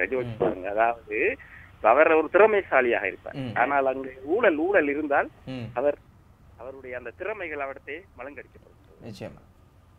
அடுத்தது உதாரணத்துக்கு இப்ப நம்ம சமூகத்தில சிறந்த ஒரு நிர்வாகம் வேண்டும், சிறந்த நிர்வாகம் வேண்டும். அப்ப அந்த நிர்வாகத்துக்கு இந்த ஊழல் இருந்தா நிர்வாகம் சரி வருமா? சரி வராது. எனவே அது அந்த எங்கிருந்து ஆரம்பிக்குது என்றால் அந்த சமூகத்தில் இருந்துதான் அந்த ஊழல் ஆரம்பிக்கும். சமூகத்தில் இருந்து ஆரம்பித்து அப்படியே படிப்படியாக தலைமைக்கு போகிறது. அப்ப அந்த தலைமை ஊழல் உள்ளதாக இருந்தால் நிச்சயமாக எந்த ஒரு விடயமாக எடுத்தாலும் சரி, அது அபிவிருத்தியாக இருக்கலாம், தொழில் வாய்ப்பாக இருக்கலாம், மற்றது எந்த ஒரு விடயத்திலும் இந்த ஊழல் என்பது நிமிர்ந்து நிற்குமே ஆனால் சகல விடயங்களும் தலை குனிந்து நிற்க வேண்டிய நிலைமை ஏற்படும். எனவே நாமவே சிரிந்து கொண்டு இந்த சமூகத்தில நல்லதொரு சிறந்ததொரு நாட்டை நாடு நம்ம நாடு ஒரு நிச்சயமாக ஒரு ஊழலற்ற நாடாக இருக்குமானால் உலகத்திலே அது போற்றப்படும். எனவே நாம் அனைவரும் ஊழலற்றதாக இந்த நாட்டை கட்டியெழுப்ப ஒன்றாக பாடுபடவும் நிச்சயமா நன்றி. நல்ல கருத்துக்களை ஆக்கரைப்பற்றிலிருந்து கணேசமூர்த்தி இணைந்திருந்து சொல்லியிருந்தார். உண்மையான ஒரு விடயம் தான் பார்க்கின்ற வேளையில் அந்த வீடு, சமூகம், நாடு, உலகம் என்கின்ற ஒரு விடயத்தை சொல்லியிருந்தார். அது உண்மையாகத்தான் இருக்கிறது. நாங்கள் வீடுகளில் இருந்தே எங்களுடைய ஊழல்களை சமூகத்தில் வீடுகளில் இருந்து அந்த ஊழலானது சமூகத்துக்கு செல்லாமல், சமூகத்தில் இருந்து நாட்டுக்கு செல்லாமல், நாட்டிலிருந்து உலகத்துக்கு செல்லாமல் தடுக்க வேண்டும். அதே நேரத்தில் இன்னும் ஒரு விடயம், சமூகத்தில் இருந்து சிறு தொண்டரில் இருந்து அங்கே தலைமைக்கு செல்கின்றது என்கின்ற ஒரு விடயத்தையும் சொல்லியிருந்தார். ஊழல் என்பது சிறு தொண்டரில் இருந்து தலைமைக்கு செல்கின்றது. எனவே இங்கே நிர்வாகம் என்பதும் அங்கே பிழைத்து போய்விடும் என்பது அவருடைய கருத்தாக இருக்கிறது. அதுதான் உண்மையான ஒரு இருக்கிறது. ஒரு சமூகம் அபிவிருத்தி அடைய வேண்டும் அல்லது ஒரு சமூகம் சிறந்த முறையில் பயணிக்க வேண்டும், ஒரு சமூகத்தினுடைய அனைத்து உரிமைகளும் அங்கே பெற்றுக்கொள்ள வேண்டுமாக இருந்தால் அந்த சமூகமானது மிகச்சிறந்த ஒரு நிர்வாக கட்டமைப்புடன் இயங்க வேண்டும். அந்த நிர்வாக கட்டமைப்பு மிகச்சிறந்ததாக இயங்க வேண்டுமாக இருந்தால் அங்கே ஊழலற்ற தலைமைகள் இருக்க வேண்டும், ஊழலற்ற நிர்வாகம் அங்கே அமைய வேண்டும். ஊழலற்ற நிர்வாகம் அமைய வேண்டும் என்று சொல்லுகின்ற வேளையில் தொண்டர்கள் முதல் தலைவன் வரை சரியான முறையில் இருக்க வேண்டும் என்பது உண்மையாக ஒரு விடயமாகத்தான் இருக்கிறது. பல உதாரணத்துக்காக சொல்வார்கள், மூஞ்சூர் முதல் பிள்ளையார் வரை ஊழல் செய்திருக்கிறார்கள், அல்லது மூஞ்சூர் முதல் பிள்ளையார் வரை அங்கே கையூட்டு வழங்க வேண்டும் என்கின்ற ஒரு விடயத்தை சொல்வார்கள். இது ஒரு கேளிக்கைக்காக சொல்லுகின்ற விடயமாக இருந்தாலும் அங்கே அது உண்மையாகத்தான் இருந்து கொண்டிருக்கிறது. மூஞ்சூர் என்பது பிள்ளையாரனுடைய வாகனமாக வெளியிலே இருக்கின்றது, அதனுடைய பிள்ளையாருடைய வாகனமாக வெளியில் பார்க்கப்படுகிறது. பிள்ளையாருடைய வாகனத்தில் இருந்து பிள்ளையார் வரையான அங்கே கையூட்டு கொடுக்க வேண்டும் என்கின்ற ஒரு உதாரணத்துக்கு சொல்லப்படுகின்ற விடயமானது உண்மையான ஒரு விடயமாக இருக்கிறது. என்ன காரணம் என்று சொன்னால், வாசலில் நிற்கின்ற பியோன் முதற்கொண்டு அங்கே தலைமை அதிகாரி வரை கையூட்டு வழங்க வேண்டும், வழங்கினால்தான் அந்த செயற்பாடு அல்லது ஒரு செயலை செய்ய முடியும் என்கின்ற விடயத்திற்காக அந்த ஒரு உதாரணம் சொல்லப்படுகின்றது. இது உண்மையான ஒரு விடயமாக இருக்கிறது. நாங்கள் இன்று யுத்தத்திற்கு பின்னரான காலகட்டத்தில் நாங்கள் பல்வேறுபட்ட விடயங்களாக பாதிக்கப்பட்டு இப்பொழுது சற்று மேலெழுந்து வந்து கொண்டிருக்கிறோம். இந்த ஒரு சூழ்நிலையில் எங்களுடைய சமூகத்தில், எங்களுடைய சமுதாயத்தில் இருக்கின்ற அந்த ஊழல்வாதிகளையும் ஊழல் சார்ந்த விடயங்களையும் அகற்ற வேண்டும் என்பதும் ஒரு மிகப்பெரிய ஒரு விடயமாக இருக்கிறது. ஏனென்று சொன்னால் நாங்கள் அதிகளவாக இது குறித்து நாங்கள் சிந்திப்பதில்லை, இந்த ஊழல் குறித்து நாங்கள் அதிகளவாக சிந்திப்பதில்லை. என்ன காரணம் என்று கேட்டால், எங்களுக்கு சிந்திப்பதற்கு வேறு பல விடயங்கள் இருக்கின்றது. ஆனால் அத்தனை விடயங்களோடு இந்த ஊழல் என்கின்ற விடயத்தையும் நாங்கள் சிந்திக்க வேண்டும். சிந்தித்தால் மாத்திரம்தான் நாங்கள் நினைப்பது உரிமையாக இருக்கலாம், அபிவிருத்தியாக இருக்கலாம். எந்த ஒரு விடயத்தையும் இந்த ஊழல் அற்ற ஒரு சமுதாயம் இருக்கின்ற வேளையில் தான் அதை சரியான முறையில் பெற்றுக்கொள்ள முடியும் என்பது உண்மையான ஒரு விடயமாக இருக்கிறது.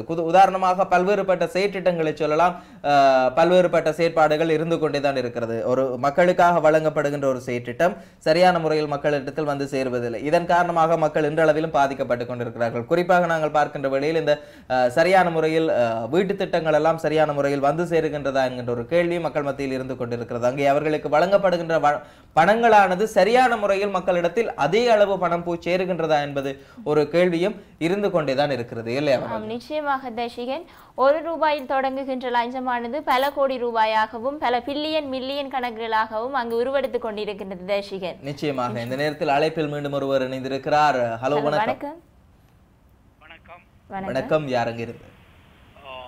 ஓய்வு பெற்ற மலேரியா வைத்திய பூச்சியல் ஆய்வாளர் பொன்மயில் ராசுதுர யுனிவர்சிட்டி மருத்துவத்துறையில் இருந்து கதைக்கிறேன். வணக்கம் ஐயா, அப்படி இருக்கிறீங்க? வணக்கம் தம்பி தங்கங்களே, நான் நல்ல சுகமா இருக்கிறேன். நிச்சயமா இந்த இன்றைய தினத்தில் இருந்தாங்கள் ஊழல் குறித்து பேசிக் கொண்டிருக்கிறோம். ஊழலற்ற சமுதாயம் என்கின்ற ஒரு விடயத்தில் நாங்கள் பேசிக் கொண்டிருக்கிறோம். நல்ல விடயம். ஊழல் ஒரு தனி மனிதனிலிருந்து ஒரு குடும்பத்தில் உண்டாகி, அயல் குடும்பத்தில் உண்டாகி, கிராமத்துக்கு போய், அயல் கிராமத்துக்கு, நகரத்துக்கு போய், அயல் நகரத்துக்கு போய், தேசத்துக்கு போய், அயல் தேசத்துக்கு போய், சர்வதேச மட்டத்திலையும் ஊழல் நடந்து கொண்டிருக்கிறது. அதுதான் சர்வதேச வியாபாரம், அதுதான் சர்வதேச போதை கடத்தல், அதுதான் சர்வதேச விஞ்ஞான போட்டி, அதுதான் சர்வதேச அகல போட்டிகளும். அது வீட்டிலே எப்படி உண்டாகுது என்று சொன்னால், உள்ள சோதனை பாஸ் பண்ணணும் என்றால் அவருக்கு ஒரு லஞ்சம் தருவதாக தகப்பன் அல்ல தாய் அல்ல சகோதரன், நீ ஸ்காலர்ஷிப் பாஸ் பண்ணினால் உனக்கு ஒரு புது சைக்கிள் வண்டி தரணும். அப்போ அவர் அந்த சைக்கிளுக்காகத்தான் படிக்கிறார் ஒழியோ படிக்கணுன்றதுக்காக படிக்க. அப்போ லஞ்சம் வீட்டில் உருவாகுது, அவரை ஊக்குவிக்கிறதுக்கு கொடுக்கும். லஞ்சம் பல வகைப்படும். முந்தி கதைச்ச மாதிரி நீங்கள் சொன்ன மாதிரி பாலியல் லஞ்சம், பண லஞ்சம், பொருள் லஞ்சம், காணி லஞ்சம், சம்பத் லஞ்சம், மற்றது வெளிநாட்டு போத வஸ்து லஞ்சம், இப்படி பல வகை எல்லையற்ற நிலையில் லஞ்சம் ஊழல் இன்றைக்கு தாண்டவம் ஆடுகிறது. அதில் ஆக மோசமானது தான் போதை. இன்றைக்கு போதை யாழ்ப்பாணத்தில், வடகிழக்கு மாகாணத்தில், இலங்கையில் முற்றுதான இடமாக போதை இடம் பிடித்திருக்கு. படிக்கிற பிள்ளைகள் எல்லாம் போதைகளுக்கு உண்டாகி இருக்காருன்றா லஞ்சம். ஆசிரியருக்கு லஞ்சம், மாணவனுக்கு லஞ்சம், அதை கொண்டே கொடுக்குறவனுக்கு லஞ்சம், கடத்துறவனுக்கு லஞ்சம், எல்லாருக்கும் லஞ்சம். அதை நடத்துக்கிற காவல்துறை, பாதுகாப்புத்துறைக்கும் லஞ்சம். அப்போ என்னென்று போதையை நிப்பாட்டுறது, கடத்துறது, கடத்தலை நாங்கள் தடுக்கிறது, வேலியே வைரமேயுது. அப்போ எங்கே பார்த்தாலும் வேலி வைரமேயுது. எல்லா இடத்திலும் அரச உத்தியோகத்தில் லஞ்சம். உதாரணத்துக்கு என்னுடைய சொந்த அனுபவத்தில் ஒன்றை சொல்றேன். 1986ஆம் ஆண்டு 83 இனக்கலவரத்துக்குள்ள மலேரியா தலைமையகத்தில் இருந்து மட்டக்களப்புக்கு மாறி போ. தஷின் அழைப்பில் தெளிவில்லாததனால் நாங்கள் தொடர்ந்தும் எங்களுடைய அழைப்பு துண்டிக்கப்பட்டிருக்கிறது தெளிவில்லாதன் காரணமாக. நல்ல விடயங்களை சொல்லியிருந்தார் ராசதுரை ஐயா, நல்ல விடயங்களை சொல்லியிருந்தார். குறிப்பாக அந்த வீடுகளில் எவ்வாறு லஞ்சம் உருவாகிறது என்கின்ற ஒரு விடயத்தை சொல்லியிருந்தார். என்ன காரணம் அப்படின்னு சொன்னால், அவர் சொன்னது உண்மையான ஒரு விடயமாகத்தான் இருக்கிறது. நீர் 5ஆம் ஆண்டு ஸ்காலர்ஷிப் பாஸ் பண்ணி நான் உனக்கு ஒரு சைக்கிள் எடுத்து தருகிறேன் என்கின்ற விடயத்தில் அவர் அங்கே அந்த சைக்கிளுக்காகத்தான் படிக்கின்றார். எல்லாரையும் சொல்லிவிட முடியாது, ஒரு சில மாணவர்கள் அங்கே சைக்கிளுக்காக படிக்கிறார்கள். இதன் காரணமாக என்ன நடக்கிறது என்று சொன்னால், அங்கேயே ஆரம்பமாக இருக்கிறது. ஏதோ ஒன்றை பெற்றுக்கொள்வதற்காக, குறிப்பாக இவ்வாறான பொருட்கள் அல்லது பணத்தை பெற்றுக்கொள்வதற்காகவே ஒரு சில விடயத்தை முன்வைக்க வேண்டிய தேவை இருக்கிறது. இதன் காரணமாக அந்த பிள்ளை அங்கே சிறு வயதிலே அந்த பிள்ளைக்கு மனதுக்கு பதிக்கிறது, இந்த விடயத்திற்காகத்தான் நான் இருக்க வேண்டும், அதாவது எனக்கு சைக்கிள் கிடைக்கும் அதுக்காக நான் படிக்கிறேன் என்கின்ற ஒரு விடயத்தை இருக்கின்ற வேளையில், அது மாத்திரமல்லாமல் இந்த கடைகளுக்கு அனுப்புகின்ற வேளையில் மீதி காசை நீயே வைத்துக் கொள்ளுகின்ற ஒரு விடயத்தையும் சொல்வார்கள். அவர்கள் தங்களுடைய இலகுவாக்க அந்த விடயத்தை சொன்னாலும் அவர்கள் என்ன நினைக்கின்றார்கள் என்று சொன்னால், ஓகே இப்படியான ஒரு விடயத்தை செய்தால் எனக்கு பணம் கிடைக்கும். இவ்வாறாகவே அவர்கள் ஒரு மனநிலையோடு வளர்ந்து வருகின்றவர்கள் நாளடைவில் என்ன செய்கின்றார்கள் என்று சொன்னால், ஒரு உத்தியோகத்தில் இருக்கின்ற பொழுது இந்த வேலையை நான் செய்து தருகிறேன், எனக்கு இவ்வளவுதான் இப்படி என்று சொல்லி ஒரு விடயத்தை முன்வைத்திருக்கிறார்கள். இது ஒரு ஊழலுக்கு அடிப்படையாக இருந்து கொண்டிருக்கிறது, ஒரு கையூட்டுக்கு அடிப்படையாக இருந்து கொண்டிருக்கிறது. எனவே நாங்கள் எங்களுடைய ஊழல் குறித்தும் அடிப்படை குறித்தும் நாங்கள் சிந்திக்க வேண்டும் இல்லையா? நிச்சயமாக தேசியன், இந்த சிறு வயதிலிருந்தே நமது பிள்ளைகளுக்கு, நமது சிறார்களுக்கு இவ்வாறான விடயங்களை சொல்லிக் கொடுத்து வளர்க்குகின்ற போது, வளர்க்கின்ற வளர்ப்பிலே அவர்கள் வளர்ந்து வருகின்ற போது இவ்வாறான விடயங்களை, ஊழல் தொடர்பான விடயங்களை தவிர்த்து கொள்ளுவார்கள். நாட்டில் முன்னேறக்கூடிய வாய்ப்பும் உள்ளது. தேசிகன் 2019ஆம் ஆண்டு தேசிகன் ஊழலுக்கு எதிர்ப்பாக, அந்த ஊழலை ஒழிப்பதற்காக ஒரு ஆணைக்குழு ஒன்று 5 வருட திட்டமாக 2019ஆம் ஆண்டிலிருந்து 2023ஆம் ஆண்டு வரை அந்த திட்டம் அறிமுகப்படுத்தி ஒரு ஆணைக்குழு இயங்கிக் கொண்டிருக்கின்றது தேசிகன்.